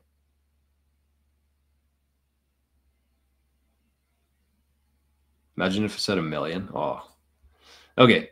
So get your phones out. Get ready to go. Press send. Get your Lightning wallet opened up. Press send. And somebody here is going to win a bit of Bitcoin. Ready? Set. Go. Oh, it's working today. 2,100 sats. There we go. We had Robin. How did he say it? Sayer? It's not Seer. Sayer. Robin Sayer on the show today for a nice hour-long chat. Might have been more than that, actually. Hour 15. And somebody from the show is going to win 2,100 sats today, courtesy of the Bitcoin well. The best, without a doubt, undisputed best Bitcoin platform in Canada, in the US. You can do whatever the heck you need to do in Bitcoin on Bitcoin well. Buy, recurring buy, sell, swap. I did a swap last night. I'm going to talk about it on the UTXO show today. Very interesting. I couldn't believe how easy it was to use that swap feature. And trust me when I say, if you don't know what you're doing, swapping between Lightning and Layer 1, it can get very, very costly. When I first started doing it, I downloaded a Phoenix wallet, set up a channel. They charged me a miner fee. They charged me a transaction fee. I think I paid like 12,000 sats just to move some Lightning to on-chain. So you don't have to worry about any of that with Bitcoin well. You just send some, you open your Lightning wallet up, you press swap, you send it there, and you have your Bitcoin address loaded on the site, and it will send to your cold storage. It takes about 8 hours, usually 8 to 10 hours, because they batch it all together, right? So it's not something that just happens right away, but it's free. So if you're a Bitcoin well customer, you have the ability to swap Lightning and Layer 1 for free. So big shout out to Bitcoin well for that. Arnie snagged the sats. He's saving up for a new bone. Okay, what else we got here? Sorry, Zap stream. Sorry, everybody. I didn't want to, I didn't want to get distracted. I really wanted to give Robin my undivided attention for an hour. And so we didn't get to any questions and stuff like that. I think we had one from Dale. But other than that, we kind of neglected the chat. Wyatt says, I get a question about MSTU. It's a 2x long MSTR. Are there any downsides to buying MSTU over MSTR? Yeah, the downsides are just in direct proportion to the upside, right? So if MicroStrategy is up 5% today, that means that MST, this is like a very basic, a basic discussion on it. But if MicroStrategy was up 5% today, then MSTU would be up 10%. If MSTR was down 5% today, MSTU would be down 10%. So it's direct proportion. It's not exactly 2x, but it's pretty much 2x. If you look at the comparisons for, day to day, it's double or negative double. So the downside would be there's more at risk. There's more to gain, but there's more at risk. That's leverage in a nutshell itself. But, I wouldn't say put a whole bunch of your portfolio into it. Maybe think of MSTU just like an altcoin in a sense, where you got 95% of your portfolio in like a MicroStrategy or Bitcoin ETF, and then you put 5% in like a more risky leverage play like MSTU. But the nice thing about that is it's a 2x long, so there's limited risk there. It's not like a short where, you know, it can really get out of control. There's a higher benefit with shorts if you're right, but if you're wrong, it can really, really, really hurt you. So that's why I like the longs better myself. I'm not a huge stock market guy or a leverage guy, but I do like the MSTU. I think it's pretty interesting.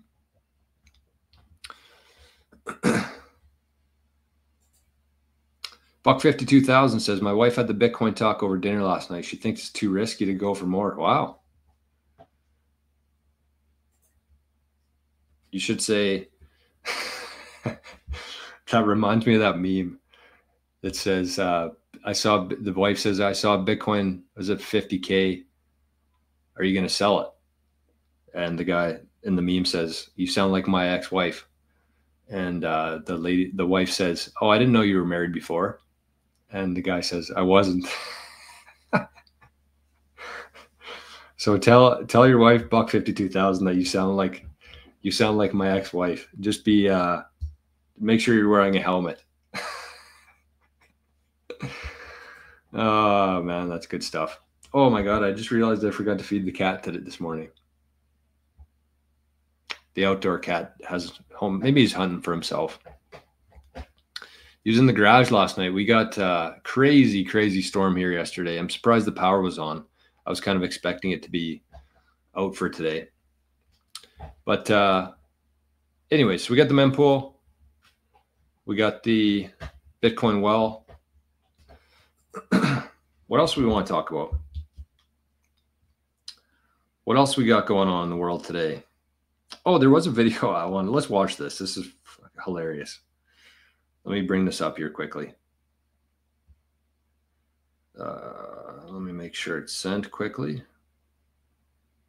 No, it didn't. Drafts.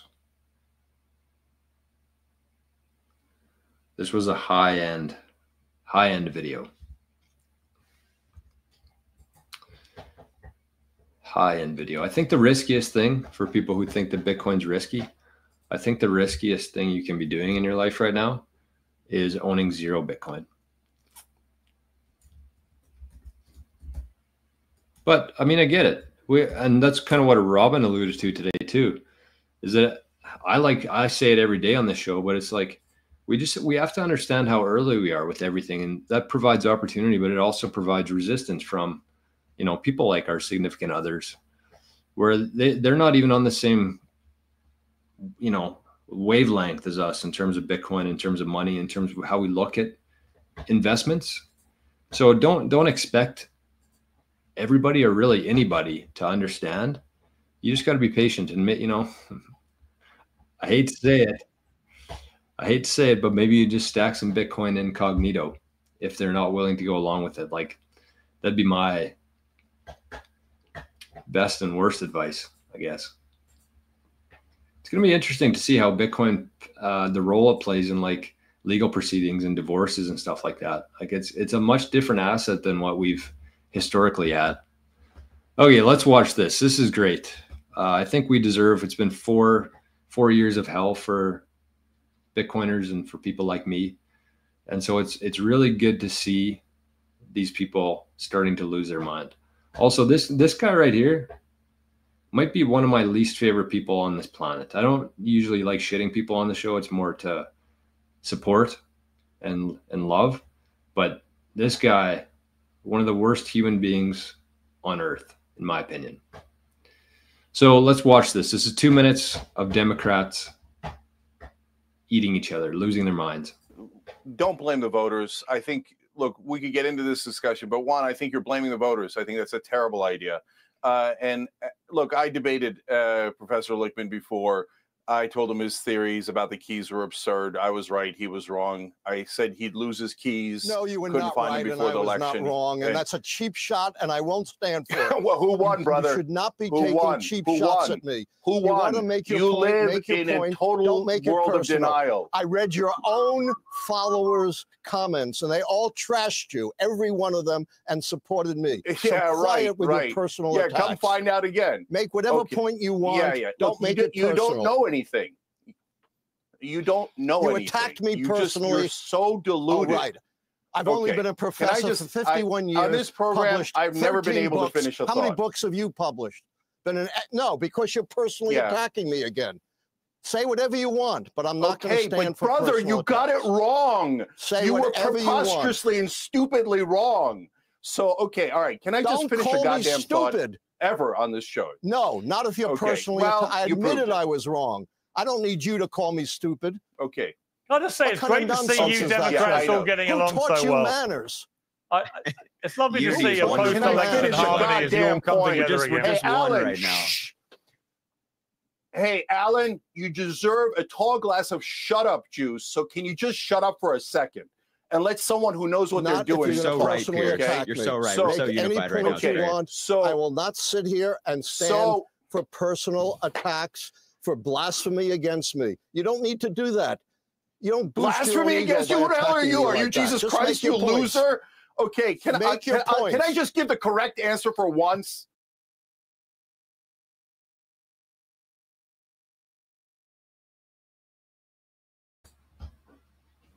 Phenomenal. Also, Arnie showed up to see that too. Arnie's here. Arnie has arrived. Phenomenal. I mean, did you hear that guy? And this is just like a perfect representation of where we are in the world right now. Did you hear that older guy with the tie that was getting shredded there? I've been a professor for 50 years. I've written 13 books. How many books have you written? It's like people like that guy have lived their whole life going along with the curriculum, with what they're paid to say. And as soon as they're challenged, they lose their minds.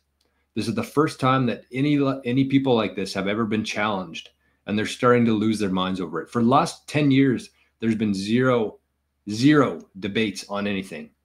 As long as you're pushing their message, your voice is going to be amplified. No one's going to question you. You walk on water. Everything's good. But that's done. That's done. And I think they're starting to realize it. I think that most people in our circle and in the Bitcoin world are starting to realize that. And it's absolutely beautiful because it had to happen. We went way too far. The pendulum swung way too far left, way too far, almost to the point of no return. But you can tell now we're on the back slide here. They're eating each other. They're fighting with each other. They're arguing over nothing, yelling at each other. It's beautiful to watch because they deserve it. They deserve it. Those people have had it way too good, way too easy for not challenging anybody's beliefs, just going on with what they're paid to, with what they're supposed to say, and what's acceptable by society. So that is beautiful. Beautiful to watch and funny too. I don't know who that guy was. I saw Fractal Bitcoin was talking about that guy yesterday, Cenk or something. I've never seen any of those guys before other than the douchebag that's on Twitter, the Harry Davis or whatever his name is. But I've never seen anybody else. One more thing here, maybe a couple things I wanted to say today is holy. So let me bring this up here quickly. Somebody asked about the MSTU. So look at MicroStrategy today. It's at $477 US. That's insane. I think when I got in a little bit, and this is going to probably dox myself a little bit, but I didn't buy many or buy much. I don't have a whole lot in the stock market.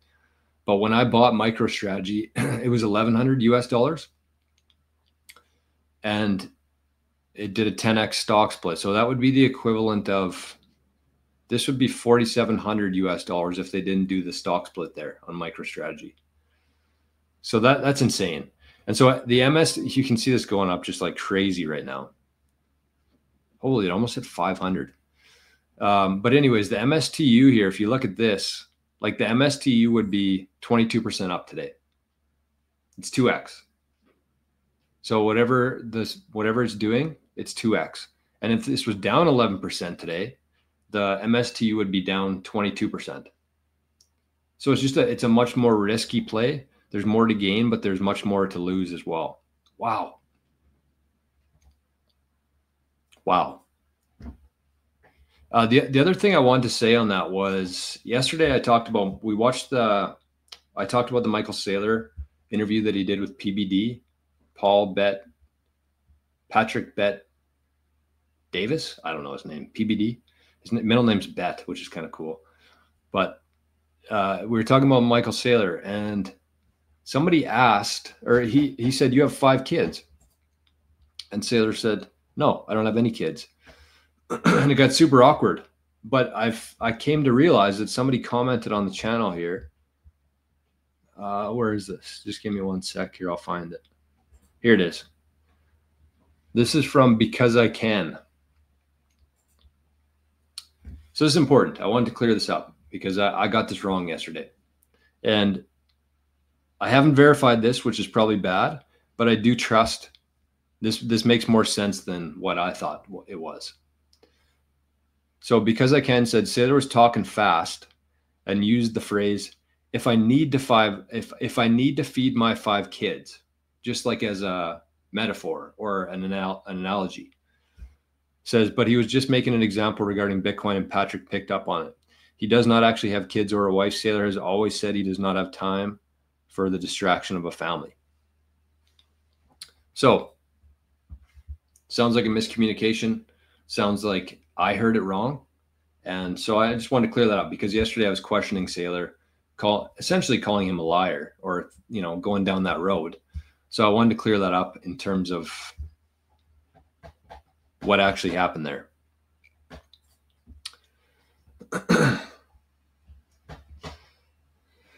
What else was I going to say on that? We'll watch a video here. It's 5 minutes of Saylor. It's only audio. It was on the Twitter Spaces he did yesterday. But he's talking about why, because I watched the pyramid video yesterday, the pyramid scheme that Craig sent. Very interesting. Very well done. Very well laid out. Very easy to follow. So I suggest people check that out themselves if they're a MicroStrategy holder. I don't necessarily agree with all of it, but there is something there for sure. And then I listened to the Twitter space, and they were talking about the premium on why MicroStrategy shares are selling at such a premium compared to Bitcoin. So in other words, if you had $100,000, or I guess $140,000 here in Canada, you could get one full Bitcoin. But if you're taking that $140,000 and you're buying MicroStrategy shares, you only get about 0.3 of a Bitcoin. So there's about a 3x, and it's probably more today now, 3x premium on top of Bitcoin that MicroStrategy is selling for right now. And personally, I think that the stock market, because they think much differently than Bitcoiners do, right? They think buy low, sell high. I think that the premium on MicroStrategy, aside from what Saylor is going to talk about here in this little clip, but I think people are paying for the premium, the expected price increase in 2024. They're trying to front run the Bitcoin bull run with MicroStrategy shares. Because if Bitcoin's value increased 10x, if it went from 90,000 to 900,000, the equity, the balance sheet of MicroStrategy would also go up 10x. So I think that that's what's being built into the premium right now, on top of what Saylor is about to talk about here. So we'll run this clip. We'll talk about some comments after, and then we're going to move to part 2 of the show. So here it is. This is 5 minutes long. I'll put it on 1.25x, and we'll listen to what Saylor has to say about the premium that people are paying for the MicroStrategy stock and shock. So this is just audio, no video, but it's Saylor on a Twitter space from yesterday. I think it was yesterday. Michael, there's a perception that your stock trades at a premium to the intrinsic value of Bitcoin that you hold in the core business. Is that your view? And if so, what explains it? Is that the Saylor premium? No, that's only a perception of people that haven't been paying attention or don't really do any research. If you actually logged into our earnings call, or if anybody studied the company, that's kind of like saying there's a perception that Microsoft trades at a premium to its underlying assets. Well, yeah, it does. It trades 50 times greater than its net tangible assets. So does Apple, so does Standard Oil, so does every operating company. So the myth, right, the misunderstanding here is people don't understand what our operating business is. Our operating business is a treasury operation that's securitizing Bitcoin. And the primary use that we offer to the marketplace is we offer high volatility, high leverage equity, like 2x Bitcoin in the equity or 1.5x Bitcoin. And that's very valuable. If you're an options trader or you're an investor, you would rather have 1.5x or 2x leverage on the equity. And the way that we create that in a systemic fashion is we strip the risk, the performance, and the volatility off of Bitcoin, and we sell fixed income instruments to the fixed income market that can't buy Bitcoin and doesn't want the equity and doesn't want the volatility. So when we sell a convertible bond, at a premium. We might sell $1 billion bond, and we would probably capture 750 million or more in the arbitrage on the day we do the deal. And then if we hold the bond 6 years and Bitcoin goes up 21% a year, we make $3 billion on the back end. So we generate $3.7 billion of shareholder gains by arbitraging the duration on cheap capital with the return on a crypto commodity. And the people that bought the bond can't buy Bitcoin. They're convertible arbitragers, or they're fixed income investors, or they're institutional investors, or they have capital tied up in a 401k retirement plan. So if you understand those things, you realize that, you know, it's kind of like, and I use this analogy, Jan, it's like if you looked at Standard Oil and you said, well, the company seems to be trading at a premium to the oil reserves. Well, no joke. That's because the company has a refinery and it creates kerosene. You ever try to put crude oil in a rocket, or crude oil in a jet, or crude oil in your car, or pour crude oil on a highway? The point is, you can't. You need asphalt, you need gasoline, you need kerosene, you're refining it. You can't do the refining without the reserves. So the Bitcoin reserves that we have a practical use. The use is they're collateralizing the fixed income instruments, and then they're creating volatility and performance for the equity instrument, which feed the option instruments, which create the volatility. And all of those things together mean that we're just kind of like a transformer. You got 480 volt 3-phase power coming in one side of the property, and on the other side, you want to run your daughter's hair dryer, or your or your washer and dryer, or your electric heater, or and I think most, it down, most 3-phase electricity will blow out the hair dryer, but I get your point. I think it's I'm actually making the point that 3-phase power is what I use to run my 500-ton yacht, but there's a massive transformer that steps it down, from the street. And what MicroStrategy is doing with its capital is it's transforming high voltage Bitcoin into low voltage securities. And so that to focus upon the premium is completely missing what's really going on here. And I'll give you one more number, which I think is pretty important, which is today, if you look at my tweet, I just noted we generated a yield of 41.8% this year, which is the equivalent of 79,130 BTC.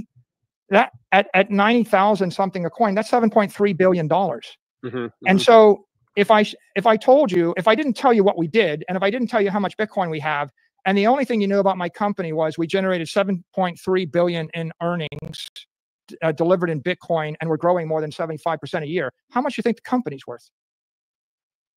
Tremendous amount. Yeah, I think that's a great. And then you would add in, the Bitcoin position.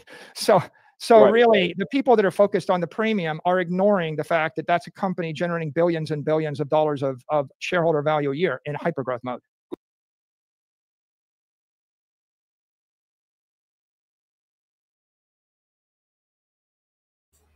Well, yeah, I mean, lots to cover there from that. It might be worth listening to that again.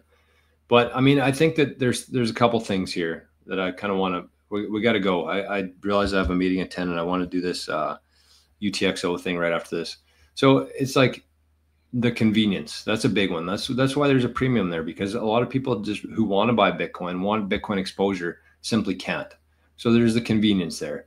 I think that there is the front running of Bitcoin price in terms of being able to capture it in a stock and in a volatile stock. It's good for traders. It's good for long-term holders.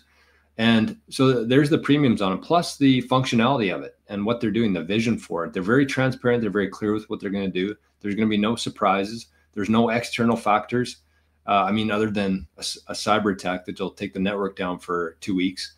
But other than that, like there's no products or there's no services that could go out of style, right? So I think that most people are front running this. That's the reason for the premium. And I think that, as Wyatt said here, just going back to the leverage play, just put a small chunk of moose shekels into MSTU. I think MicroStrategy will get to $1 trillion market cap. I mean, it's probably worth doing. I wouldn't sell any Bitcoin for it, but I would say like get a couple of the MSTU longs. You're not going to, the worst case scenario goes to zero. Best case, MicroStrategy gets into the S&P 500. It's the top 100, top 10, top 1. And as I've said on the show before, if Bitcoin succeeds and MicroStrategy gets to number 1, it's never leaving that, because nobody else is going to be able to catch MicroStrategy. So it's probably a good idea to just like buy a couple of these MSTUs with zero expectations and basically just fall asleep for the next 10 years and just see what those turn into, especially if you can put those in a tax sheltered account today. That's a big move, in my opinion. Again, don't go crazy. Take like 2 to 5% of your portfolio, put it into that leverage play, and just sit on it. Don't try to get greedy. Don't think you're a trader. Just buy some today and let this thing play out. And if you're wrong, you lose a couple $100. If you're right, you're going to have godly amounts in your TFSA, in your tax-free account. Love the transformer analogy. Yeah, that I like that one too. Again, go back and listen to it. Just pay attention to what he's saying. Jason says, is that Ryman Auditorium shirt? Yep. Did I get it there? Nope. Did I get it at Value Village? Yep. My go-to spot. Okay, well, I got to wrap things up. Again, we're going to go over to the second part of the show here. We're going to talk about UTXOs. Not the most important part. I think it's more important to keep your Bitcoin, but I would say UTXOs are right up there with self-custody, with key management. And you want to know this. You're not going to learn everything about what it is today in 10 minutes, but it's going to give you a good idea, a good understanding of what UTXOs are, what they mean today, and what they're going to mean in the future. And I actually have a real life example that we're going to look at in terms of managing your UTXOs. So best way to join that, you can either go to, what am I set up on here? Is this, oh, I didn't even do this properly today. What's the play? Yeah, we can't do this. I didn't set it up properly. We're gonna have to do it tomorrow. Shit. It's too bad. Anyways, it probably worked out for the best because I would have had to rush through it today. So it's 9:38. I got a meeting at 10. I got to eat still a little bit. Okay, we can hang out for another 5 minutes. We'll turn this into a 2-hour show. Was there anything else that I wanted to cover today?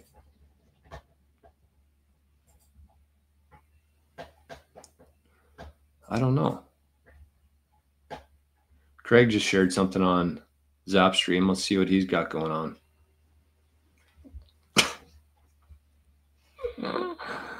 Oh my God. That's definitely got to show up for this. We got to bring this one up. Another all-time high.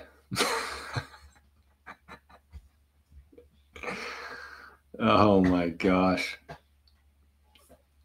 That's phenomenal. Good stuff there from Craig over in the Zap stream. Okay, how's the Zap stream working out right now? Let me just double check. Coinos. Just for anybody out there who's considering joining, let me just check this. Oh, I thought we were on this. Good. 852. Yeah, we got a couple zaps today. We got a couple zaps. We got 1,000 sat zap. I wish I could see who they were from though. It says good interview, Jor, and there's no thing attached to it. We got 420 sats, 121 sats, and Has anyone been zapping Arnie's wallet today? Not yet. Oh, we just got 94 sad zap from the Zap stream. But if you're watching on YouTube, you can I'm starting to use this phone as like our YouTube Zap stream. So if you want to send a zap in, if you're watching on YouTube, you can send it to that, or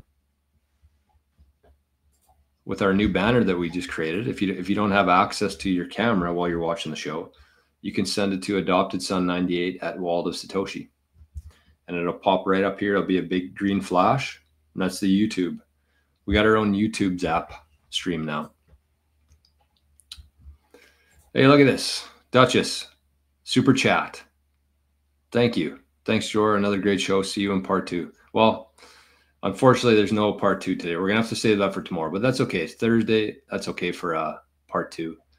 And I'll have everything ready to go. It was a bit of a scramble today. Again, 45 minutes early start. Had to prepare for the interview itself.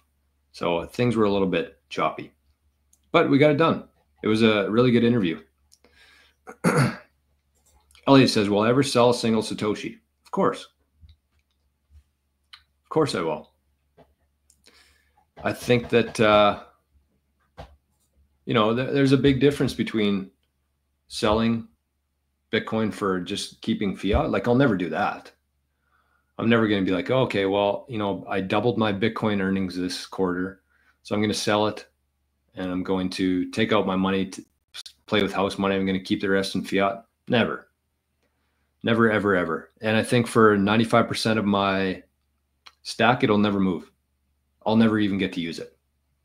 Maybe. I might go to the bank and say, that at this time, I think banks will be much more friendly to Bitcoin. They'll actually want Bitcoin. That's my theory, is that if you have Bitcoin, that's going to be like their number one collateral. That's what they're going to want. Because it's very easy. They, instead of having to go out, and I've compared this before quite a bit. But if you think about like the current day collateralization of assets, where a farmer, if you think about a farmer, he's got a whole bunch of farmland, glorious acres and acres of farmland.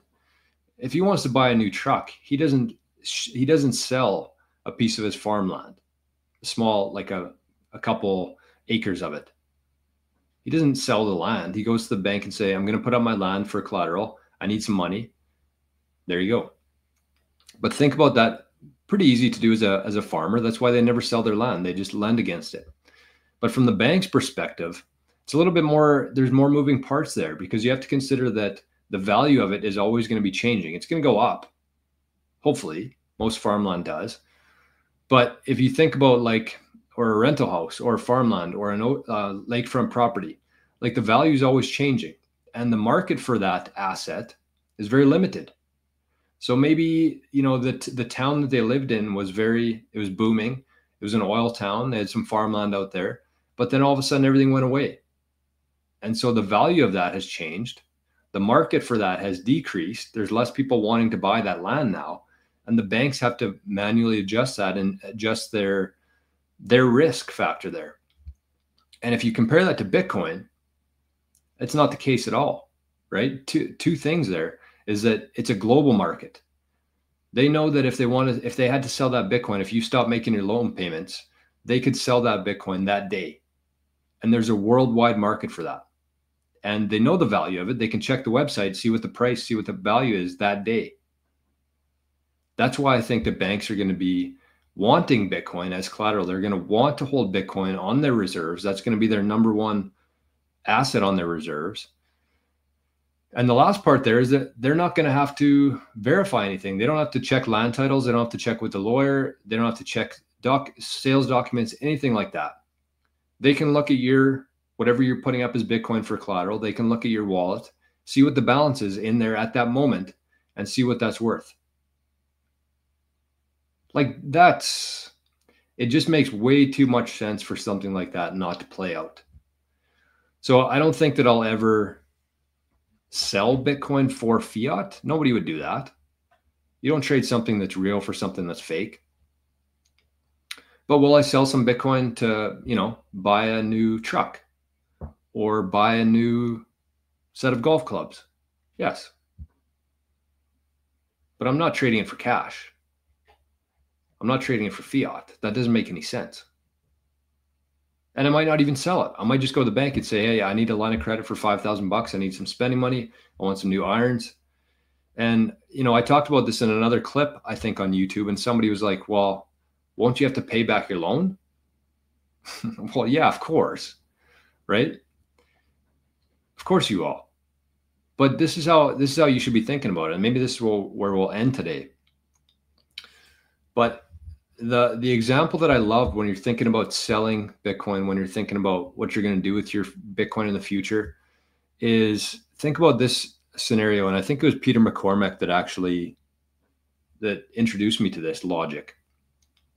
He said his son was wanting to buy a vehicle. He saved up like 10 grand. He wanted to put a down payment on a new car or a new vehicle.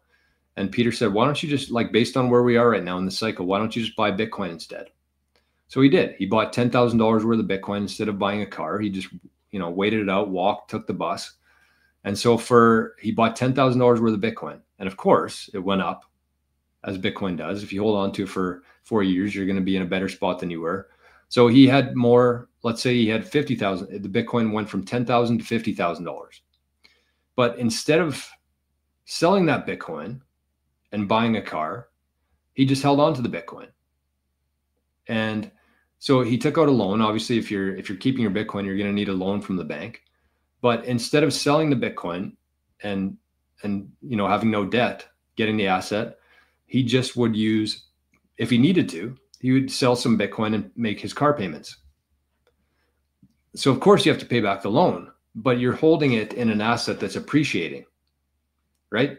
And if you compare like an interest loan or an interest rate of 6, 7, 8% on a car versus the average return on Bitcoin every year, which is like 40, 50, 60%, you can see the spread there and why it makes sense to hold Bitcoin instead of selling it and getting rid of your debt. So very practical, I think, real life scenario that a lot of us are going to run into in the future. But it's things you got to be thinking about. Buck52 says, if everyone holds their Bitcoin forever, doesn't that kill the network? No. Think about it like land. If everyone held on to their land forever, would that kill the value of the land? No. It's as Saylor's been talking about, it's a capital reserve. You can use it for peer-to-peer. It's usable. It's a currency. I can send Bitcoin to you anywhere in the world as long as you have an internet connection. And if you do it properly, nobody knows that we're doing that. But it's the main use case for the banks, for the countries, for big corporations is going to be a reserve like land. So you're still going to have stable coins. You're still going to have other altcoins, other currencies that you're using. But as long as you have Bitcoin as like the base layer there, as the denominator that's accurate, that's measurable, that's verifiable, that is the supply is known today and in 10 years from now, then everything will be revalued and repriced off of that.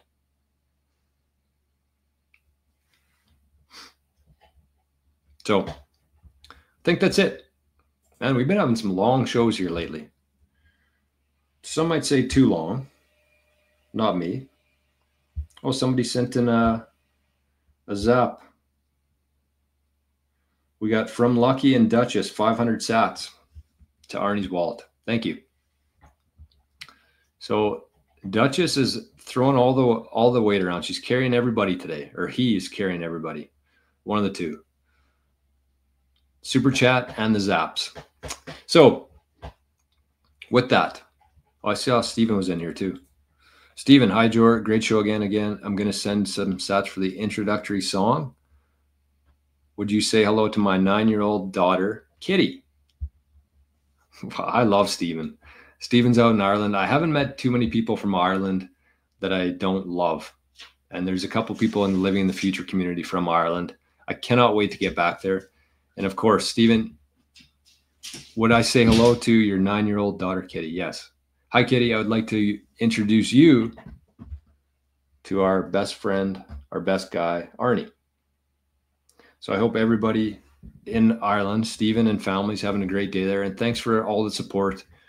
through the last couple months and year, Stephen. It's very much appreciated. So have yourselves an amazing hump day today.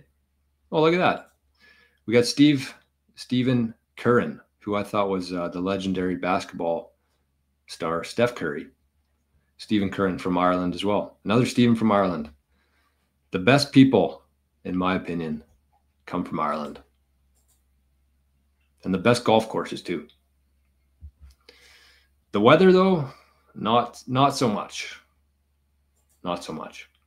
So everybody, I hope you have a great hump day. Those who liked the show today, those who sent in a zap, are, as always, guaranteed to get a hump in today for hump day.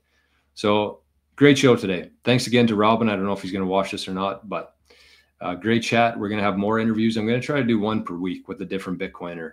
So if you have any ideas for people you want to see on the show, just leave it in the comments here after I close the live chat out, and we'll get in touch with them, and we'll keep going here. We'll keep riding the wave that is Bitcoin.